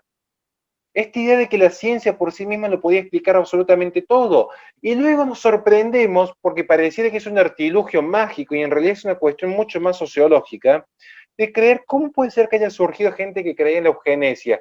Pero lógicamente que si desde las ciencias naturales y las ciencias exactas se intentaba explicar todos los fenómenos de la naturaleza, el ser humano es un ser inyectado, arrojado, expuesto a la naturaleza y pasa a ser un elemento más de la naturaleza. Recuerden que también se toma de los griegos las filosofías animistas, esta idea de darle cierto sentido natural o cierto panteísmo a la naturaleza misma. Y ya van a ver cómo esto se empieza a chocar mucho con la realidad. Entonces, lógicamente, y si yo podía explicar la evolución desde la naturaleza, y yo podía explicar que ciertas especies pudiesen proliferar o ser más útiles que otras, podía también explicar en algún punto cómo algunas sociedades eran más evolucionadas que otras a partir de factores naturales, y ahí aparece la eugenesia. Pero detrás de todo esto hay una idea mucho más complicada para explicar, pero que merece el esfuerzo de todos en este momento. Como vimos en el modernismo que va desde el siglo XVI a grandes rasgos, la Edad Moderna, hasta yo hago el quiebre a mitad del siglo XX. Pero acá hay una discusión eterna respecto a cuándo empieza la posmodernidad, porque algunos las asimilan a comienzos del siglo XX, a mi criterio a mitad del siglo XX. Hay una cuestión que después, si hay preguntas, después la respondemos en la pregunta por qué hago el quiebre ahí. En esta era moderna, lo que hay en el fondo, es esta idea de razón. Y surge una lucha por el enemigo de la razón. ¿Y cuál fue el enemigo natural de la razón? Al menos en la propaganda revolucionaria históricamente. La fe. La fe ha sido el enemigo de la razón. Porque la fe venía a proponer un límite moral a todo artificio humano. ¿Bien? La fe venía a proponer un límite a todo artificio humano. Al menos un límite moral en todo caso. Así que en este sentido, lo que estamos viendo es que las ideas de razón empiezan a conjugarse con el avance científico. Y un avance científico que no va a ser solamente en cuanto a ciencia natural y método de experimentación, sino también se va a aplicar a los campos sociales. Unos campos sociales que van a tener que verse envueltos bajo lógicas de convivencia que hasta ese momento no se habían logrado descubrir. Particularmente lo que son los fenómenos de la economía. ¿Qué significa esto? Que para progresar la gente necesitaba tener espacios de libertad. Entonces, estas ideas de libertad van a empezar a pulular ya en el siglo XIX, siglo XVIII. Siglo XVIII es cuando tenemos un quiebre importante, especialmente con la Revolución Francesa, que ya Edmund Burke lo advierte. Porque son estas ideas revolucionarias de libertad que le van a decir al hombre, miren, lo importante es que el hombre sea libre. Y eso es una ficción, el hombre no es libre. Si alguien tiene alguna duda, me abre el micrófono y me dice, no, el hombre es libre. Yo le digo, el hombre no es libre, es un mito que el hombre nace libre, el hombre no nace libre. Uno cuando ve nacer un bebé sabe que ese bebé nació de un padre y una madre. Podrá tener familias más funcionales, como la familia Ingalls, o podrá tener familias más disfuncionales, donde literalmente son abandonados en la vía pública los niños. Pero que nacieron de dos seres humanos y que el ser humano para desarrollarse necesita una comunidad, eso es real. Porque salvo en las obras de ficción, el hombre no se desarrolla como hombre, como ser humano íntegro, cuerpo, mente y alma, aislado y abandonado solo en el medio del monte, sin contacto humano. Entonces esa idea de que el hombre es libre y que la libertad es un fin en sí mismo es una abstracción. ¿Por qué? Porque si yo elimino la fe de la sociedad, si yo saco a Cristo de la cristiandad, lo que me queda entonces es una sociedad con todo el avance científico que ya se venía gestando desde la Edad Media, pero sin los límites morales. Entonces, por lo tanto, todo acto de libertad es un acto en sí mismo moralmente válido. Porque ¿quién me va a decir que está bien o está mal? Si no hay un Dios y no hay un principio de jerarquía, son seres humanos, diciendo a otros seres humanos, mira, tu opinión como hombre de carne y hueso vale tanto que la mía como un hombre de carne y hueso, que es la discusión que... Entonces, ante la duda, libertad para todos. Y ahí surge la Revolución Francesa, que en nombre de la ley, la revolución, la república, esta idea de libertad, se establece el Estado laico. Y acá es donde yo quería llegar. Acá estamos viendo de la historia de cómo llegamos del siglo XVI a Colombia.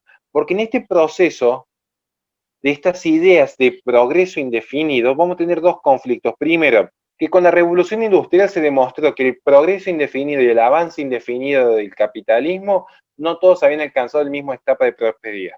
Porque había una preocupación genuina en todos los espacios, o en el capitalismo o liberalismo, que todos lleguen al mismo estándar de felicidad, o en el comunismo, que todos lleguen al mismo estándar de libertad. Y ahí la tesis de Marx, que finalmente era abolir la propiedad privada, y tomando esta tesis del mito del buen salvaje de Rousseau, que todo vuelva en ese estado natural, sin las instituciones que lo habían corrompido al hombre, y que todos sean exactamente iguales de libres, que todos participen en igualdad de libertad en la conformación de las leyes, que la base de la que forma parte de la tesis democrática de Rousseau, que toman la Revolución Francesa, y es la que abastece el pensamiento de Marx.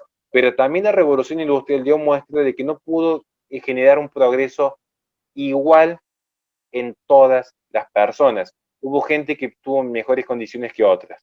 Entonces, ante este fenómeno donde no todos alcanzan la idea culmine de progreso, ni todos alcanzan la idea culmine de libertad, se generó un sistema filosófico que era el utilitarismo, donde se dijo, a partir de ciertas premisas realistas, ya que no todos pueden acceder en igualdad de condiciones al progreso y a la libertad, que se busca un sistema que logre dar respuesta a estos problemas, donde la mayor cantidad de personas puedan acceder en la mayor cantidad posible a la mayor cantidad dada de satisfacción y placer, y en la menor cantidad de posible de personas sufran lo menos posible cualquier tipo de no placer, dicho en términos muy sencillos.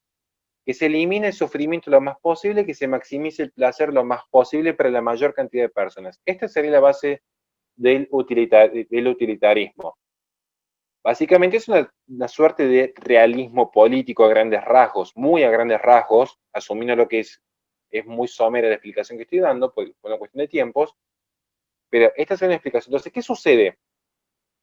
Por eso quise hablar de la Revolución Francesa y por eso quise hablar del utilitarismo, porque va todo exactamente de la mano. Muchas veces no tiene vínculo, sí tiene un vínculo. ¿Por qué? Primero, ¿qué surge de la Revolución Francesa?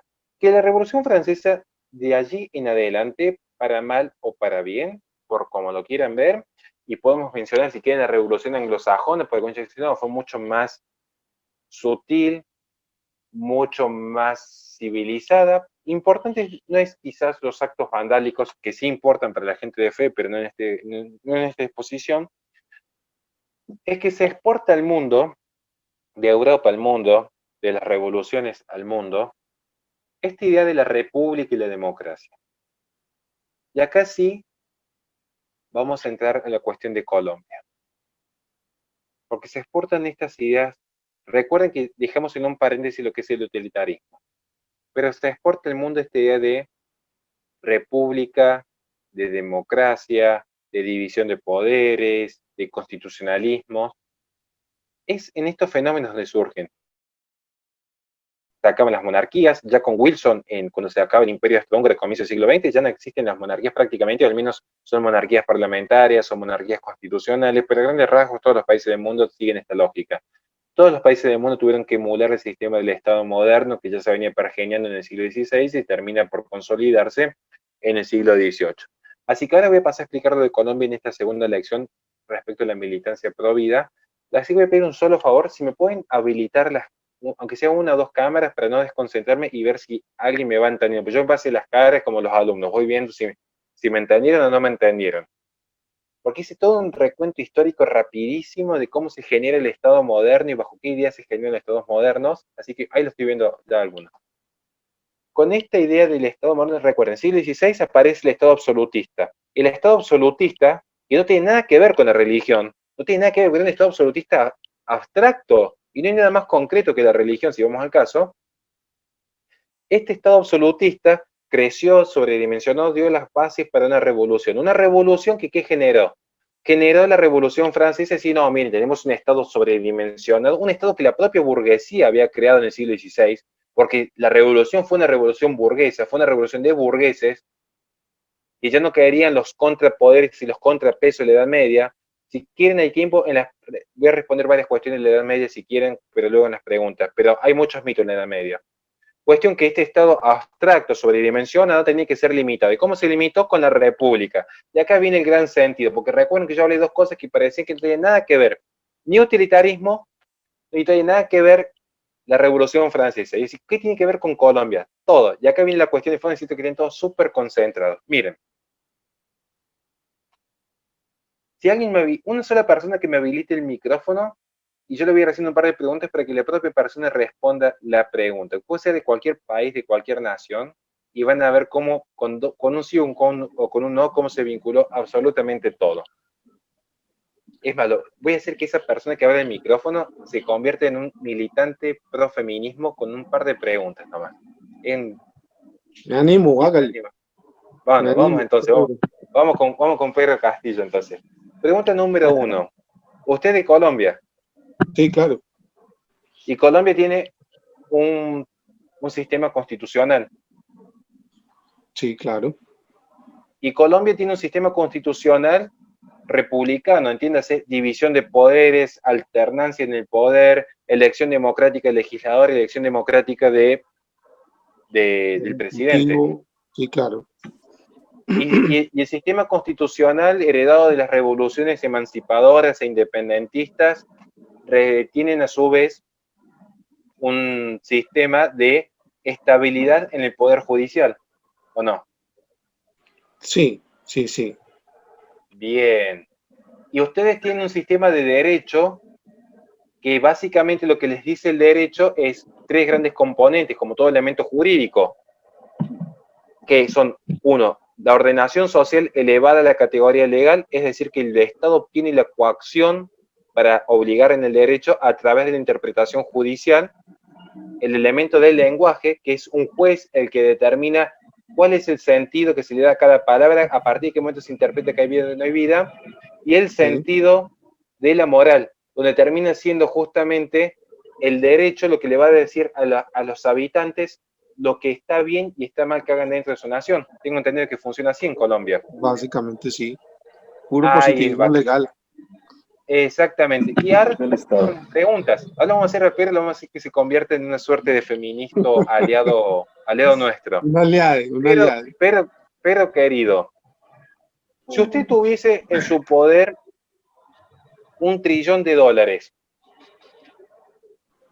supongamos, usted tiene $1 trillón, miren lo generoso que ha sido con el dinero, $1 trillón, ¿bien? ¿Usted podría convencer a un cristiano de muy buena fe de que abandone su religión, de que abandone su fe por $1 trillón, que diga, bueno, abandona, si alguien es católico, anda a pisar un crucifijo y escupir la iglesia a cambio de esta plata? ¿Usted cree que podría convencer a una persona de muy buena fe? ¿O usted cree que los cristianos estarían dispuestos a ir a los leones antes que obedecer al César? El verdadero cristiano es una persona antisistema.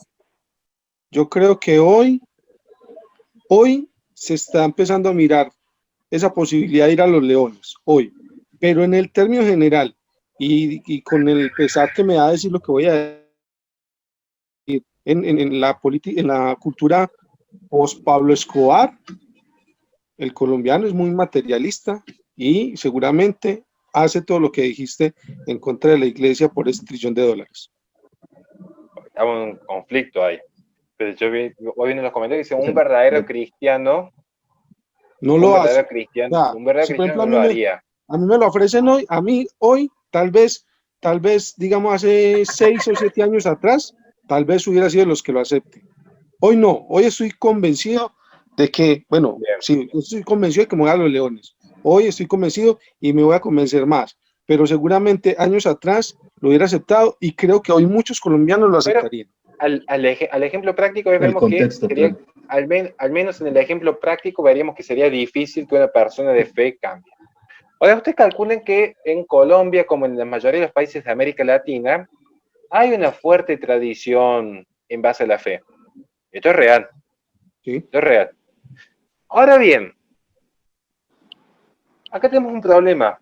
Recuerden que estamos hablando de la Revolución Francesa y del utilitarismo, que parecen temas que no tienen nada que ver a Colombia. Entonces vamos viendo cómo algunas cuestiones empiezan a tener un poco más de sentido. Estamos viendo que a los políticos los elige una sociedad que tiene cierta tendencia al cristianismo, o al menos tiene ciertas tradiciones, o al menos aquí como una noción de que hay cosas que están mal.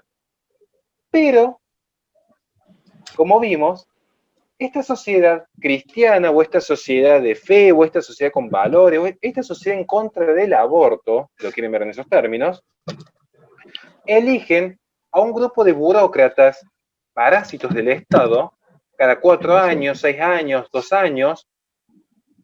Entonces, este pequeño burócrata parásito del Estado difícilmente quiera poner en juego sus privilegios si lo tiene que llamar a una votación. Porque ustedes calculan que un presidente, que el presidente de Colombia sale y dice, a partir de mañana el aborto es legal para todos y todas, y si el presidente dice, a partir de mañana cero aborto para todos y todas, cualquiera sea la decisión que tome el presidente, va a tener la mitad de la población en contra y la mitad de la población a favor, por regla. Sí. Después veremos la estadística, porque estoy exagerando, después veremos la estadística, sabemos que la mayoría de la gente en general es pro vida, pero hay una cuestión con los medios de comunicación que la podemos tocar en la elección 3 y nos quedan un par de minutos.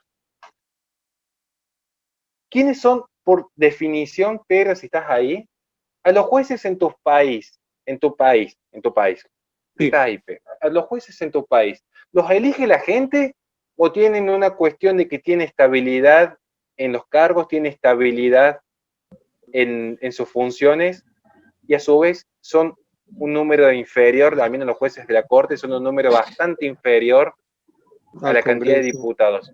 Claro, totalmente de acuerdo. Pues es que, si no estoy mal y me corrigen compañeros, creo que los magistrados de la Corte son como 6 apenas, frente a todo lo que son las... Son 9. Son 9 9. y los elige el Senado por medio de ternas que envían el presidente de la República, el Consejo de Estado, que es como el Tribunal Administrativo, y la Corte Suprema de Justicia en su pleno. Una vez que son electos, ¿están 4 años o tienen como una carrera? 8 años y usted... 8 años. 8 años y usted tiene que haber ejercido la profesión. 30 años. No, 8. Pueden estar como muchos años, digamos. 8 o 10 años, no me acuerdo cuánto era, pero tiene que haber sido. Yo creo que son 8 años, Horacio. No, pero una vez que son elegidos, ¿tienen 8 años en el cargo y se van o se pueden quedar hasta que se jubilan? Son 8 años sin opción. No, acá sí son 8 años. Ahí tienen 8 años. Son un periodo bastante importante. Y me dijeron que son como 9 en total. Sí. Miren ustedes, yo les voy a dar un ejemplo muy simple, pues me tocó dar este tipo de charlas en distintos países. Me tocó dar esta charla en distintos países. Yo no sé qué es lo que está pasando en Colombia. Como yo no sé qué está pasando en Colombia, yo voy a jugar ahora, y muchas gracias, Pedro, por tu ayuda, porque me ayudaste a demostrar un determinado punto. Recuerden todo lo que fue diciendo Pedro hasta ahora. Todo lo que hablamos de cómo el sistema de ustedes. Yo ahora, como no sé qué está pasando en Colombia, yo voy a adivinar lo que está pasando. Porque yo esta charla la di, la misma charla que estoy dando acá, la di en Panamá, la di en México, la di en Chile. Es más, no sé qué está pasando en Argentina. Así que yo voy a adivinar qué está pasando y espero que si me equivoco, me digan, no, Horacio, te recontra equivocaste, esto no es así, no, y en Colombia no está pasando esto. Vamos a empezar a jugar a las adivinanzas un instante para descontracturar la conversación. Todos recuerdan que estuvimos hablando recién del sistema republicano y nombre de la república, la democracia, la división de poderes, la independencia. También recuerdan que nosotros tenemos por detrás una tesis utilitarista, donde tenemos que en nombre de la ciencia y el progreso se legitima absolutamente todos los negocios, las empresas. Entonces tenemos un conflicto. ¿Por qué? Porque hay gente que piensa que el comercio no tiene que tener ningún tipo de límite, incluido el comercio del aborto, porque el aborto es un negocio donde cada aborto se vendía hasta el año 78 a $25. Actualmente cada aborto por la IPPF en distintas sucursales y clínicas se vende hasta la semana 12 a $500, hasta la semana 28 $3.500 y después hasta el 9º mes puede llegar a valer hasta cerca de $7.000. Números. Primero los datos. Números.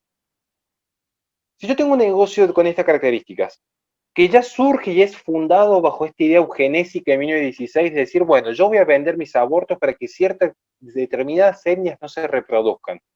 Que así surge con Margaret Sanger.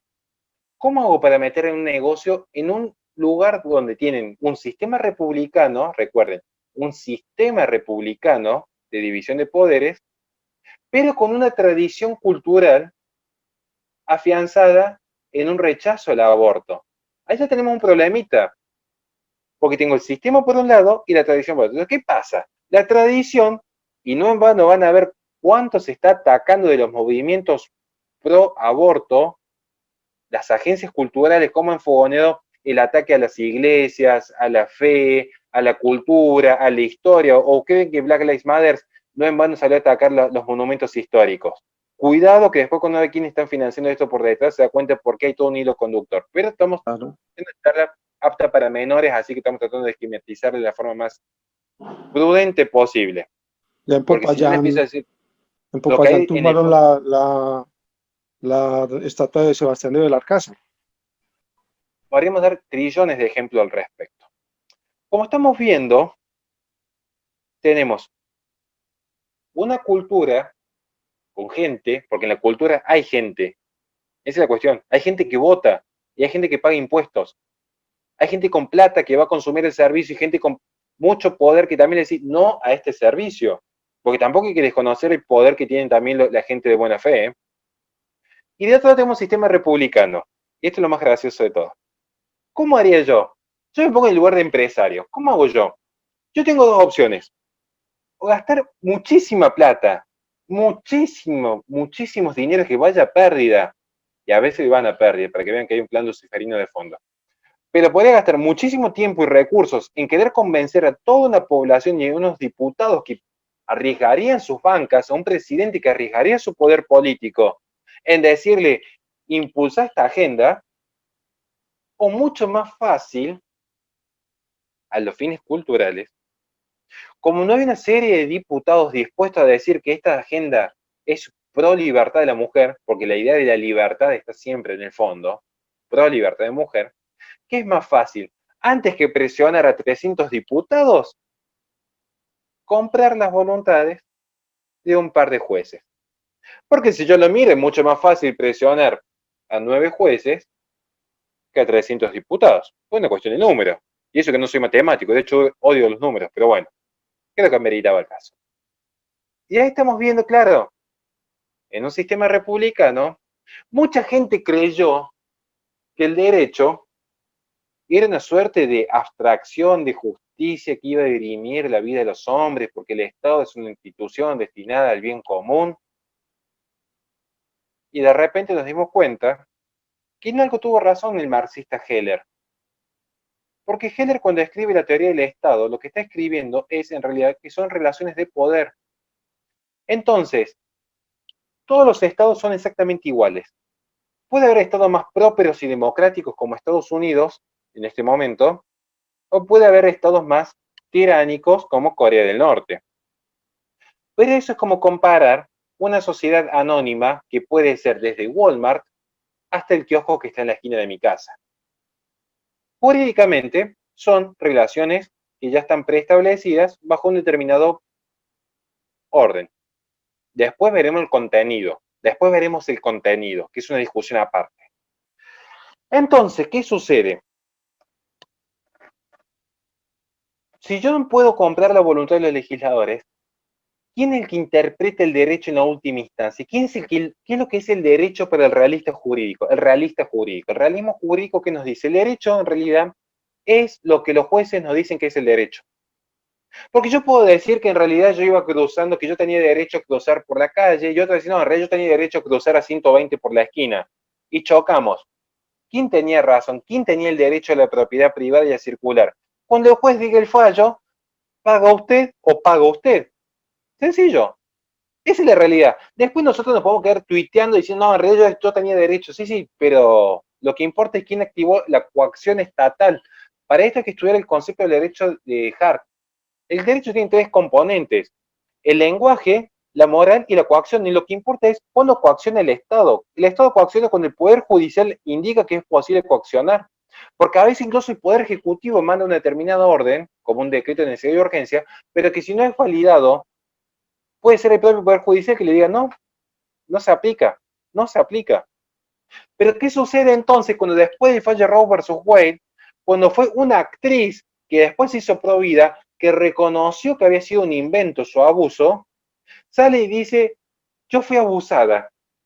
Y de repente vemos que cuando nosotros con Pablo Muñoz Iturrieta, que de por cierto si alguien en Córdoba quiere comprar sus libros, yo lo estoy vendiendo para hacerle un favor a él, no cobra comisión ni nada, es como un favor de corazón que hago por un gran profesor y muy amigo.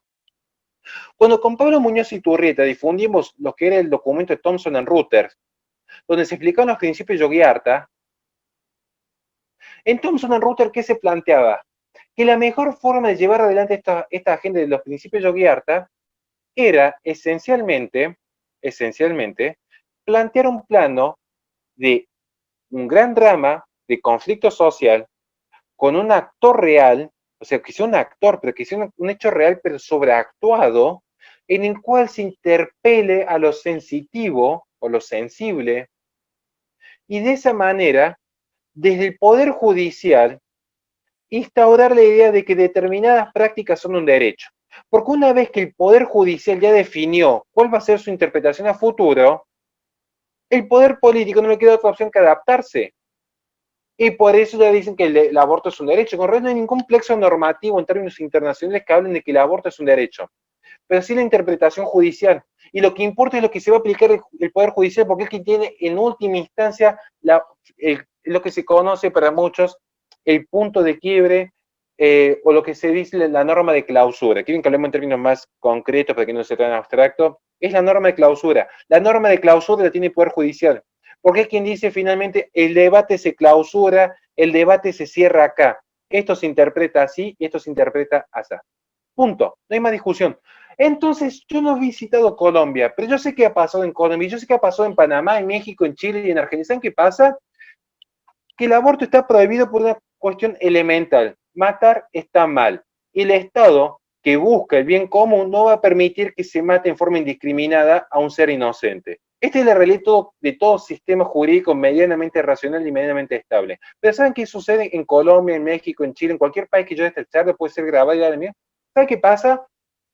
De la noche a la mañana empieza primero a aparecer algunos movimientos feministas dando vuelta en la tele y diciendo, che, abramos el debate del aborto hasta el 9º mes, como Hillary Clinton. Claro, Hillary Clinton, que de hecho recibió $20 millones en campaña de la IPPF, te tiran como la ventana de Overton, te la corren tanto que ya el eje de la discusión ya no estuvo en el centro, ya se corre tan en la extrema izquierda, y en todo caso la discusión cae en la centro izquierda. Bueno, debatamos el aborto hasta el 3er mes. Empieza a aparecerse ya en los medios públicos porque hay dos grandes preocupaciones, que eso sí lo toma muy bien Gramsci, a pesar que Gramsci no era tan cultural como algunos dicen, ojo con eso, que él siguió siendo un marxista materialista, solamente entendió las relaciones de poder de otra forma. Pero hay dos elementos clave, la educación y los medios de comunicación. Entonces empiezan a aparecer en los claustros universitarios y en los medios de comunicación, empieza a aparecer esta idea de que el aborto es un derecho. Y ya se empieza a generar cierta presión social. Y de golpe, recuerden, yo no sé qué pasó en Colombia, pero yo sé qué pasó intuitivamente, igual que en Panamá, en México y en cualquier parte. ¿Saben lo que pasa de golpe? Que uno sin darse cuenta ya empezó a ver esto en la tele y de golpe apareció el caso de una niña abusada. Un trágico caso de una niña abusada. Que falta prácticamente que un hombre blanco, heterosexual, capitalista y cristiano la estuvo torturando durante 6 meses, esta pobre niña minusválida, indígena, en sillas de ruedas, porque ponen ese caso, o sea, en la obra dramática no dejan ni un paso afuera, y nunca van a mencionar la cantidad de mujeres que han sido abusadas y que deciden tener el hijo. Eso está prohibido mencionar. Eso está prohibidísimo. Se nos dice alguien que trabaja con mujeres que han abortado y mujeres que también han decidido llevar adelante el embarazo. Hay que estar ahí. Hay que estar ahí. Ponen este caso y de repente la corte que dice, bueno, no hay ningún derecho que sea absoluto. Entonces nosotros vamos a interpretar que no, es un caso muy complicado. Es un caso muy complicado. ¿Qué vamos a hacer? Vamos a hacer que se permite el aborto vía pretoriana, entiéndase, lo crea el Poder Judicial. Vía pretoriana se va a implementar el aborto. Y eso ya habilita el debate a que luego digan, bueno, pero pará, si el aborto está permitido para los casos de las mujeres abusadas porque atenta a su salud psíquica, ¿por qué no puede ser algún caso en el cual la mujer, sin haber sido abusada, también ve en peligro su salud física? Entonces, bueno, extendamos un poquito más el aborto vía pretoriana. Luego un grupo feminista dice, no, pero esperen, porque la Organización Mundial de la Salud dice que la salud ya no es solamente el componente psicológico o físico, también tiene el componente social, porque hoy todo es social. Ahí apareció de repente que el Estado, que estaba gastando recursos en la salud de las mujeres, que de hecho también no los gasta, porque la tasa de mortalidad más importante en el mundo hasta el día de hoy sigue siendo entre las principales causales ni femicidio ni aborto, y cáncer de mama. Ah, claro, o sea, si hay un progresista escuchando o no, que me explique esto. Están más preocupados en causales que son ínfimas y no por las principales causales, pero bueno, todos sabemos que normalmente no son muy afines al debate. Y aquí tenemos que en Panamá, que en Argentina con el fallo FAL, que en Colombia, se habilitan las primeras causales, pero a la postre no pasa mucho tiempo que ya se pide la abolición completa de la restricción al aborto. Que de hecho en los hechos ya sucede, porque en Argentina basta una mera declaración jurada para abortar. En Argentina basta una mera declaración jurada para abortar. O sea, una mujer que se deja en libertad, al violador, porque ni siquiera se lo investiga, lo que se genera es que X supuestamente daña Y y en forma concreta quien paga las consecuencias es Z. Si alguien quiere saber cómo contrarrestar los argumentos de los abortos en caso de violación, yo tengo escrito un ensayo que está libre de disponibilidad de todos en mi página web, por si es un tema muy largo, porque yo agarro la filosofía de Thompson, que es un estadounidense, y desmenuzo los 3 casos que ella da, uno por uno. No es un ensayo tan largo, un ensayo muy corto y muy sencillo, hecho como para que sea súper entendible, pero no me quiero escandar en esa cuestión de cómo contraargumentar. Entonces, ¿cuál ha sido la lección número 2? Nunca se queden con los procesos locales. Nunca se queden con el día a día. Porque si uno no entiende la historia, no entiende hacia dónde va esto. Entiendan que detrás del aborto no es solamente un grupo de feministas, es la cara visible. Es un grupo que lo podemos estudiar si quieren. El feminismo tiene muchas visiones, aristas. Pero el fondo es que por detrás hay un negocio, porque esto no es absolutamente gratis nada. Conozco una sola empresa en el mundo, empresa no en el sentido de ganar dinero, sino un solo emprendimiento, un solo imperio que ha actuado siempre en pos del bien común sin esperar nada a cambio, sabiendo que iban a ser atacados y perseguidos. Es el cristianismo. El resto, todos los estados lo hacen por dinero a través de los impuestos. No crean que hay un solo político que labure gratis. Se lo dice alguien que ha creado un partido político y no se imagina la decepción que nos llega a ver chicos que dicen, yo quiero participar en política, y le decimos, bueno, vamos a empezar a trabajar. No, pero ¿qué cargo me garantizas? Bueno, salvo el cristianismo, todos hacen esto por dinero. Todos. Las empresas lo hacen por dinero. Entonces YPF lo que hizo fue justamente fogonear y financiar todos estos movimientos a fines de que abran el debate y puedan permitir sus negocios, que si no lo paga la mujer que aborte, lo paga el Estado, pero alguien paga, que no hay un solo aborto hecho gratis por YPF, ¿eh? Cuidado con eso. Igual que Amnistía Internacional y Greenpeace, uno cuando empieza a hacer las investigaciones, como nos tocó hacer nosotros con mi coautor para nuestro libro, se lleva muchas sorpresas. Así que la lección número 2 es investiguen historia e investiguen geopolítica, y las agendas eugenésicas están por detrás. Porque uno investigando se va a dar cuenta que todo esto surge, ya se empieza a gestar, no solamente desde el siglo XVI cuando se empieza a armar el concepto del Estado, eso fue una introducción que yo hago respecto al Estado moderno, sino que de qué ideas hay por detrás. Porque detrás hay ideas, una idea de la liberación de la mujer, una idea de la liberación del hombre, de no encontrarse atado a nada. Entonces investiguen la historia en profundidad. Horacio, disculpa la molestia que te pregunte, ¿qué tan cierto es que están haciendo edulcorante con restos de bebés abortados? Porque si es así, si eso es cierto, realmente es una maquinaria netamente bastante corporativa y lucrativa. Te pregunto, o sea, ¿qué tan cierto es eso? No, es la primera vez que escucho. Sinceramente, la primera vez que escucho de ese tipo de noticias. He visto algunos informes de exdirectores de YPF que sí yo tengo una entrevista hecha con una exdirectora de YPF, con Mayra Rodríguez, que está en mi canal, si alguien la quiere usar en su servicio. Esa está puesta a disposición de público, digamos, porque es una cuestión de bien mayor. Horacio, ahí yo también tuve una entrevista con Mayra, y básicamente ella lo que plantea es que hay universidades que están pagando, y que esa es la investigación federal que hay en Estados Unidos contra YPF, porque hay universidades que están pagando supuestamente para hacer investigación con los restos de los fetos abortados. Y es un tema que se ha venido debatiendo mucho en redes sociales y en otros canales, digamos, de información alternativa, que van mucho más allá, pero hasta el momento, digamos que lo que se ha planteado es el tema de la investigación con los restos. Inclusive aquí pasó algo, no sé, mi hermano que conoces de pronto el caso de Juanse, el bebé de 8 meses que fue abortado. Inclusive el padre pidió los restos para darle cristiana sepultura y la directora Marta Arroyo dijo que no se podían desperdiciar esos restos, esos órganos. Sí, sí, entiendo, estoy con el tiempo, tengo una charla ahora a las 6, así que quiero apurar un poquito el paso para tocar el tercer tema. Pero entiendo, yo no tengo constancia del tema del edulcorante, primero que lo escucho. Sí, respecto a que se utilicen para investigación o que se ven en los restos, eso sí, más hay filmaciones que han llegado hasta por investigaciones del gobierno de Trump a escaños mayores, digamos. Entonces, que es real que hay un negocio lucrativo, es real. O sea, el aborto ya se vende. ¿Sí? Eso es el tema de fondo, o sea, porque luego podemos discutir qué hacer digamos, con los restos que ya no forman parte.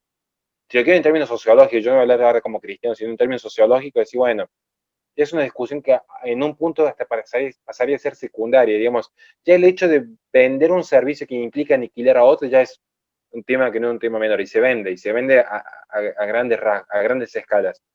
Así que por eso es importante estudiar la historia, porque uno entendiendo la historia entiende cómo es que se legitima, no hay gente que cree que hoy me levanté con ganas de hacer el mal. Hablen con los ex directores de la IPPF que se han arrepentido, vean los documentales de Bernard Nathanson, hablen con chicas que han salido de la IPPF como Sarah Winter o Amparo Medina, con quien yo tengo una relación hermosa y les mando un saludo enorme si llegan a estar viendo este video el día de mañana. Y se van a dar cuenta que no fue gente que se levantó con ganas de hacer el mal, es gente que fue coaccionada moralmente por un sistema postmoderno que les hizo creer que eso era hacer el bien. Porque no es que son relativistas morales, ellos están convencidos que hacen el bien, muchos de ellos, no todas, las jerarquías más altas no, pero hay muchos que están convencidos que hacen el bien. Entonces, para entender esto, uno no se puede quedar con decir esto es bueno o esto es malo, es entender el proceso histórico. Entender el proceso histórico nos permite entender por qué siempre el aborto, y yo creo que más de uno no se lo ha preguntado hasta el día de hoy, ¿por qué siempre el aborto ingresó vía judicial? No hay ningún país en el mundo donde haya entrado en forma directa por un decreto del presidente o porque se presentó en la discusión parlamentaria. Siempre ingresó vía judicial. Ni en Colombia, ni en Panamá, ni en México, ni en Estados Unidos, ni en Argentina. Siempre digo, bueno, ahora somos el Partido Verde, el Partido Pro Feminismo. Siempre fue a través del Poder Judicial que abrió el debate. Un Poder Judicial bastante presionado por un poder mediático previo, pero el Poder Judicial quien hace que el Estado mismo se quiebre. Porque para quebrar el sistema hay que quebrarlo desde adentro. Por eso es que IPPF ha financiado en forma sistemática organizaciones como Católicas por el Derecho a Decidir o Pro Familia, porque ¿cuál es el sentido de la posmodernidad? Y acá vamos a la lección 3 en solamente 10 minutos. Un militante pro vida no puede desconocer la posmodernidad, porque un militante pro vida vive en la posmodernidad, les guste o no les guste. Lección 1 fue distinguir discursos, lección 2 fue conocer historia, lección 3 es asumir la posmodernidad. Asuman que viven en la posmodernidad y que la posmodernidad tiene sus propias reglas. Porque en tanto y en cuanto el militante pro vida no sepa dónde está parado, es mandar a un soldado con muy buen corazón, sin balas en la cartuchera, a una guerra. ¿Bien? Y yo sé que puede ser bastante chocante lo que digo, pero se los dice alguien que ya ha caminado, que tiene un par de batallas encima, que las ha perdido más de la que ha ganado, de hecho, pero es la realidad en la que vivimos. Miren, muchos van a preguntar qué es la posmodernidad. La posmodernidad es el todo y la nada misma.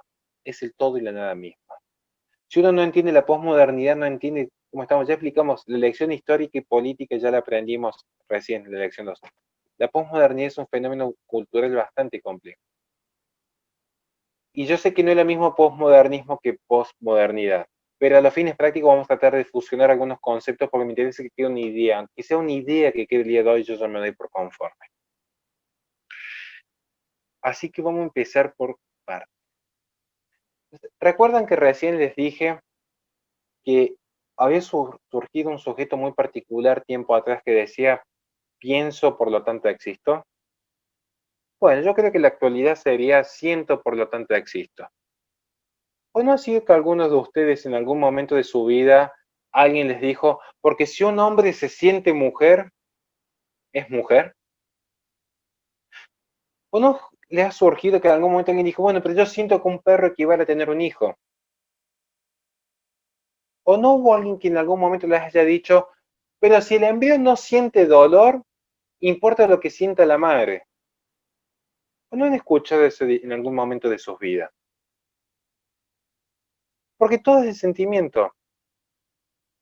Y les voy a dar el siguiente ejemplo. Miren, yo les podría hablar en este momento, pero no tengo tiempo, lo que fue Derrida, cuando Derrida justamente quiebra los principios de la lógica aristotélica, que son justamente el principio no contradictorio, tercero excluido y identidad. No voy a hablar de eso porque no nos da el tiempo, estoy cumpliendo el reloj justo ahora.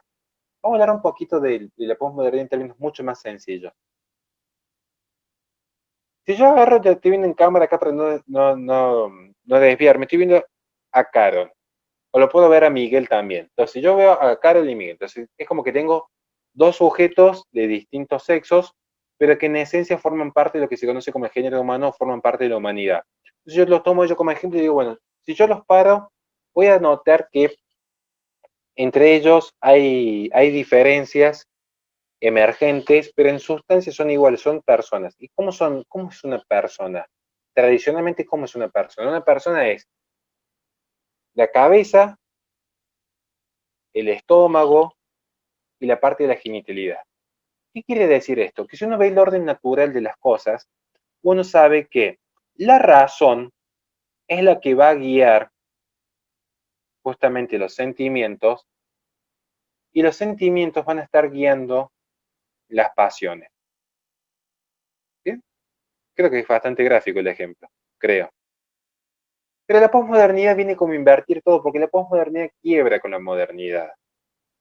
¿Qué significa este quiebre? Para esto Lyotard, ¿qué dice? Hubo 4 grandes discursos en la modernidad. El discurso del cristianismo, del liberalismo, del comunismo y del iluminismo. Por eso me causa gracia mucha gente pro vida que intenta pelearse, y yo lo he visto en redes sociales así como que se están peleando y se amarreando, porque empiezan a querer decirnos básicamente que George Soros es capitalista porque tiene mucha plata. Yo estoy diciendo, no, George Soros es comunista porque mira que financia a movimientos de izquierda. No, gente. La posmodernidad, les dijimos, es todo y es la nada. Dejen de pelearse eso de que es de izquierda, que es de derecha, si es más liberal, o que es menos liberal, o que es más capitalista o menos capitalista. Porque no están entendiendo. Por eso dije, el gran problema del sector pro vida es querer entender bajo reglas de modernismo cuestiones que son propias de la posmodernidad.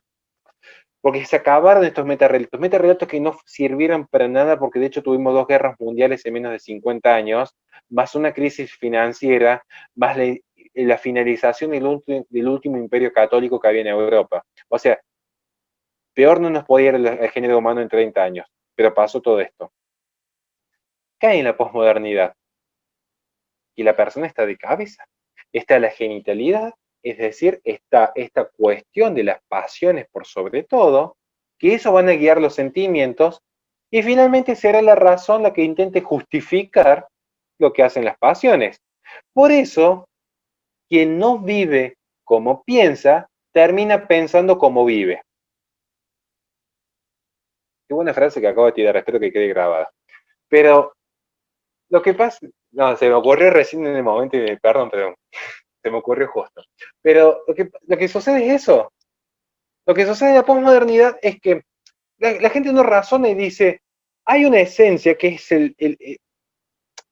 es el principio de movilidad innato que tiene todo ser humano, que es lo que lo dota de vida, y es una estructura que es secuencial a lo largo y continuo de su vida. Sino que la gente dice, bueno, si yo siento que la libertad de la mujer está por sobre el niño por nacer, como niño por nacer no lo puedo ver, se descarta porque lo que importa es el sentimiento de la pobre mujer abandonada que no quiere ser mamá. Todos los discursos son sentimentales, sin excepción. Sin excepción, todos los discursos apelan al sentimiento, no a la razón. Porque la razón tendrían que demostrar con lógica lo que están sosteniendo con sus palabras. Así que les voy a dar justamente ahora como una suerte de cierre para que se entienda el siguiente concepto. La lógica de la posmodernidad es la lógica del sentimiento. Y el pro vida tiene que animarse a llevar a estos planos la discusión de la forma más beligerante posible. Tiene que tener los ojos en el cielo, pero los pies en la tierra. El pro vida tiene que ser realista. Y se debe dar con un ejemplo concreto, muy concreto. Van a ver que en no mucho tiempo en Colombia va a surgir algo que se llama violencia ecográfica. Si hay alguien que acá sea mamá, que me abre el micrófono, por favor, en el acto, y se les demuestre con un ejemplo muy sencillo. La mujer que es mamá sabrá que una de las primeras cuestiones que sucede cuando se avisan, felicitaciones señora, va a ser madre, el primer control ecográfico. El primer control ecográfico se muestra no solamente la imagen del niño con ese corazón que late, se le hace escuchar el corazón del latido. ¿Qué sucede? ¿Qué es la violencia ecográfica? Es que la mujer que compra el aborto, muchas veces se le hacía ver el monitor y escuchar los latidos del corazón. Y de repente el conjunto de células, porque te hicieron sentir que era un conjunto de células, ya de repente era un conjunto de células muy particular, porque estaba resistiendo hasta el último segundo. Estaba resistiendo hasta el último segundo y había un latido de corazón. Porque, ¿qué es la violencia? Y esto estoy tomando el ejemplo de violencia ecográfica, pero el Pro Vida se enfrenta a millones de luchas en su día a día con ecologistas, con ambientalistas, con indigenistas, con feministas, que siempre apelan a esto de tu discurso de odio, tu discurso es violento, tu actitud es violenta. Porque, ¿qué es lo violento? Con el ejemplo de la violencia, ¿qué es lo violento?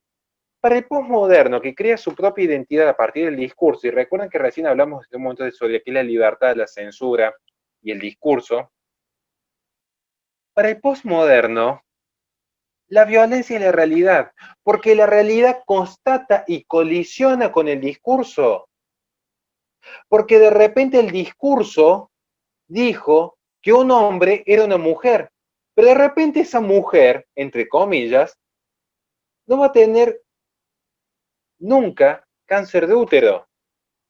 Entonces esto es violento. ¿Cómo le vas a decir a una mujer que no tiene cáncer de útero porque ni siquiera nació con útero? ¿Qué tiene que suceder? Si el Estado, que está destinado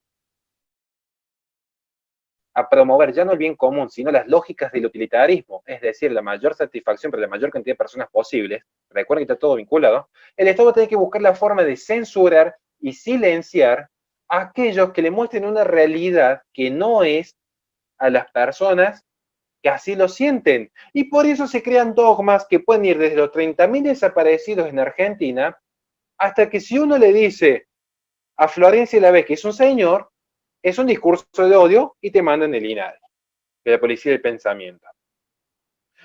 Pero en el fondo lo que hay es esta idea de que la violencia es aquello donde el discurso colisiona con la realidad. Así que la tercera elección sería que el militante pro vida no se deje embaucar.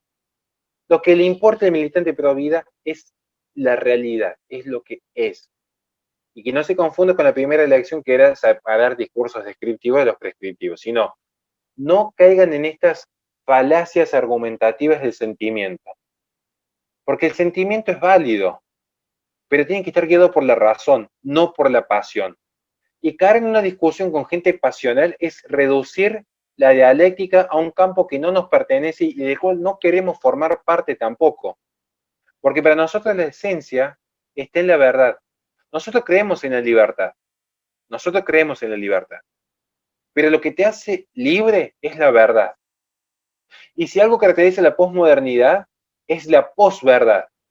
Es que ya no podemos tapar el sol con una mano, entonces ¿qué hace la posmodernidad? Te pone 1.000.000 de soles alrededor, Católicos por el Derecho a Decidir, Amnistía Internacional, Greenpeace, los discursos, las leyes, los medios de comunicación, 1.000.000 de soles para que te encandiles y no sepas cuál es la verdad. Porque no hay muchas verdades, como dicen algunos. No existen muchas verdades. Y tampoco es que uno es dueño de la verdad. La verdad es una. y la persona se puede acercar o alejar en tanto o en cuanto así lo desee en base a su razón. Pero la verdad es una. Y lo que hace la posmodernidad es multiplicar los discursos y construir identidades, porque si algo que te dice la política son todas identitarias, construyen identidades a partir del discurso. Y tiene un tipo como Joe Biden, que es más blanco que Casper, y diciéndole a un periodista negro que si él votaba por Donald Trump, él no era negro. Y tenemos a un feminismo que está más preocupado porque un hombre gana un concurso de belleza femenino en España que por ayudar a una mujer en situación de embarazo vulnerable en Colombia. Entonces, la función del militante pro vida, y eso yo los arengo, es decir la verdad, cueste lo que cueste, y les va a costar. Se lo dice a alguien que tiene 2 amenazas de muerte en contra de mi hija. Entonces, yo no puedo entender el día de hoy la gente que tiene miedo de decir la verdad. Porque si igualmente la naturaleza humana, por su propia naturaleza caída, es finita, cada uno sabrá si el paso que tuvo en esta vida fue de pie o de rodillas. ¿Y arrodillados ante quiénes? Ante un grupo de degenerados que en nombre de la democracia te dicen, vos no podés opinar de Dios en el Congreso, pero ellos sí pueden creer en las fantasías de que un hombre equivale a una mujer o que un perro equivale a un hijo. Entonces, ¿hasta cuándo van a permitir los cristianos de buena fe que un grupo de parásitos les determinen qué es verdad y qué no es verdad? La verdad es una. Y si no lo quieren escuchar los políticos, los diputados, el problema es de ellos, pero la sociedad sigue. A mí no me va a venir un grupo de degenerados a decirme que no puedo ir, por ejemplo, a misa, yo voy en clandestinidad. ¿Y qué es lo que va a pasar? Terminaré preso, militante pro vida terminó preso en Córdoba. Uf, qué problema, ni la primera ni la última vez que termina en la comisaría. Pero lo que sí no me van a poder decir es que viví con miedo. Y eso es real. Yo tengo que cortar la conversación que se me ha extendido bastante. Pero, ¿qué es eso de vivir con miedo a decir la verdad? Por mucho menos, muchos más fueron a los leones. ¿Y acá miedo a qué? Esa es la pregunta de fondo. Porque muchas veces me hacen preguntas a mí. Yo esta vez le quiero hacer la pregunta a usted. ¿Miedo a qué? A perder el trabajo. Yo perdí el trabajo en cuarentena y tuve que montar una empresa de cero. ¿Miedo a qué? A perder familiares. Si realmente te aman, te van a aceptar con tus creencias. A perder amigos. Un amigo de verdad no te cuestiona, al contrario, te apoya y te ayuda en la lucha. ¿Miedo a qué? A no ser popular. Pero a mí déjeme en el lado de los clubes de los perdedores. A aquellos que son vapuleados e insultados en el día a día. A mí me encanta estar de ese lado. En las parias, en los ñoños, en los nerds, en los que nosotros la noche estamos tomando un café y leyendo libros porque no tenemos amigos. A mí me encanta estar de ese lado. ¿Miedo a qué en la vida? ¿A que una feminista que ha ido a tirar una bomba molotov te diga que sos misógino, machista? ¿Que te vengan a hacerte creer que existe un patriarcado? ¿A eso hay que tenerle miedo? Esa es la cuestión de fondo. Pues yo le hago la pregunta última. ¿Miedo a qué? Wow, a mí de verdad me encantó esta charla, porque también, pese a que tengo ciertos conocimientos, soy politóloga, esto me abrió la mente un montón, me ayudó a relacionar muchas cosas. Entonces, Horacio, no te queremos quitar más tiempo, nos habría encantado la ronda de preguntas, Sí. pero habernos dado 2 horas de tu tiempo ha sido lo mejor. Entonces, yo sé que tendremos más espacios porque las personas que están acá tienen que saber que Horacio, que es una persona tan formada, que es una persona que tiene tanta experiencia, no duda en escribirte y en aceptar este tipo de espacios. Entonces, gracias, Horacio, de verdad, por tu tiempo, por tu conocimiento. Lo subiremos a YouTube. Te lo mandaremos también a ti para que dispongas de él como mejor te parezca. Y pues bueno, muchas gracias por este espacio, muchas gracias a todos por estar. Creo que esto nos va a servir mucho para lo que es nuestra lucha pro vida aquí en Colombia y sobre todo ir en contra de todas estas ideologías que están detrás del aborto. Entonces, continúa, Horacio. Perdón, nos quedan 50 minutos. Tranquilo. ¿Querés un último mensajito antes de cortar? Porque tocaste el tema de las preguntas, entonces yo no tengo ningún drama en responder lo que sea. Sí me gustaría dejar un último mensaje, si puede ser, para el espacio Pro Vida, ya que estamos hablando de la militancia Pro Vida. Yo el único mensaje que les quiero dejar es, ya dijimos, no tengan miedo jamás, a nada, a nada. Pero cuando se dice nada, es a nada, ni siquiera a perder la propia vida, no tengan miedo. Pero tampoco tengan miedo a ser misericordiosos. Si yo me tengo que ir, porque ya me quedan 2 minutos, tengo que estar a otra conferencia ahora, no tengan miedo a ser misericordiosos.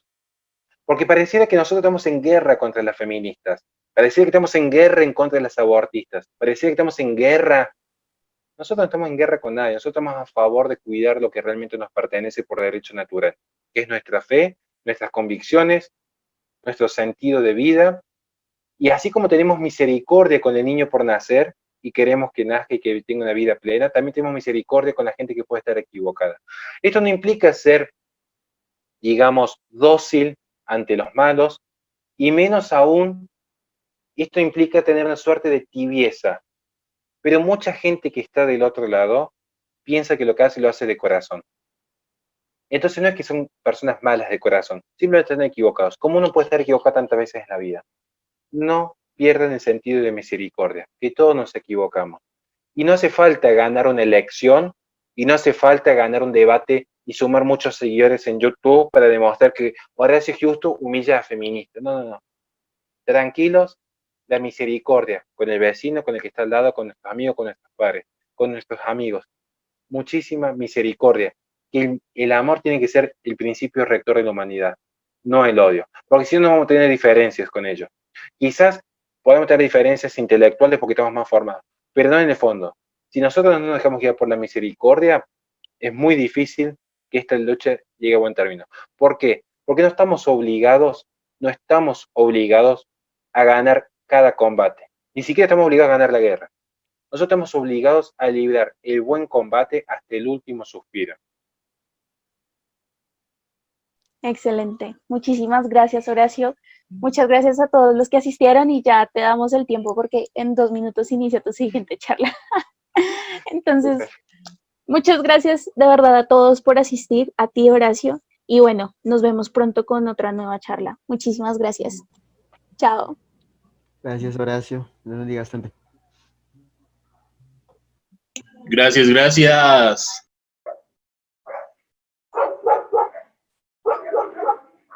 Muchachos, un gusto saludarlos. Ya compartir este espacio con ustedes. Gracias, Pedro. Gracias por asistir.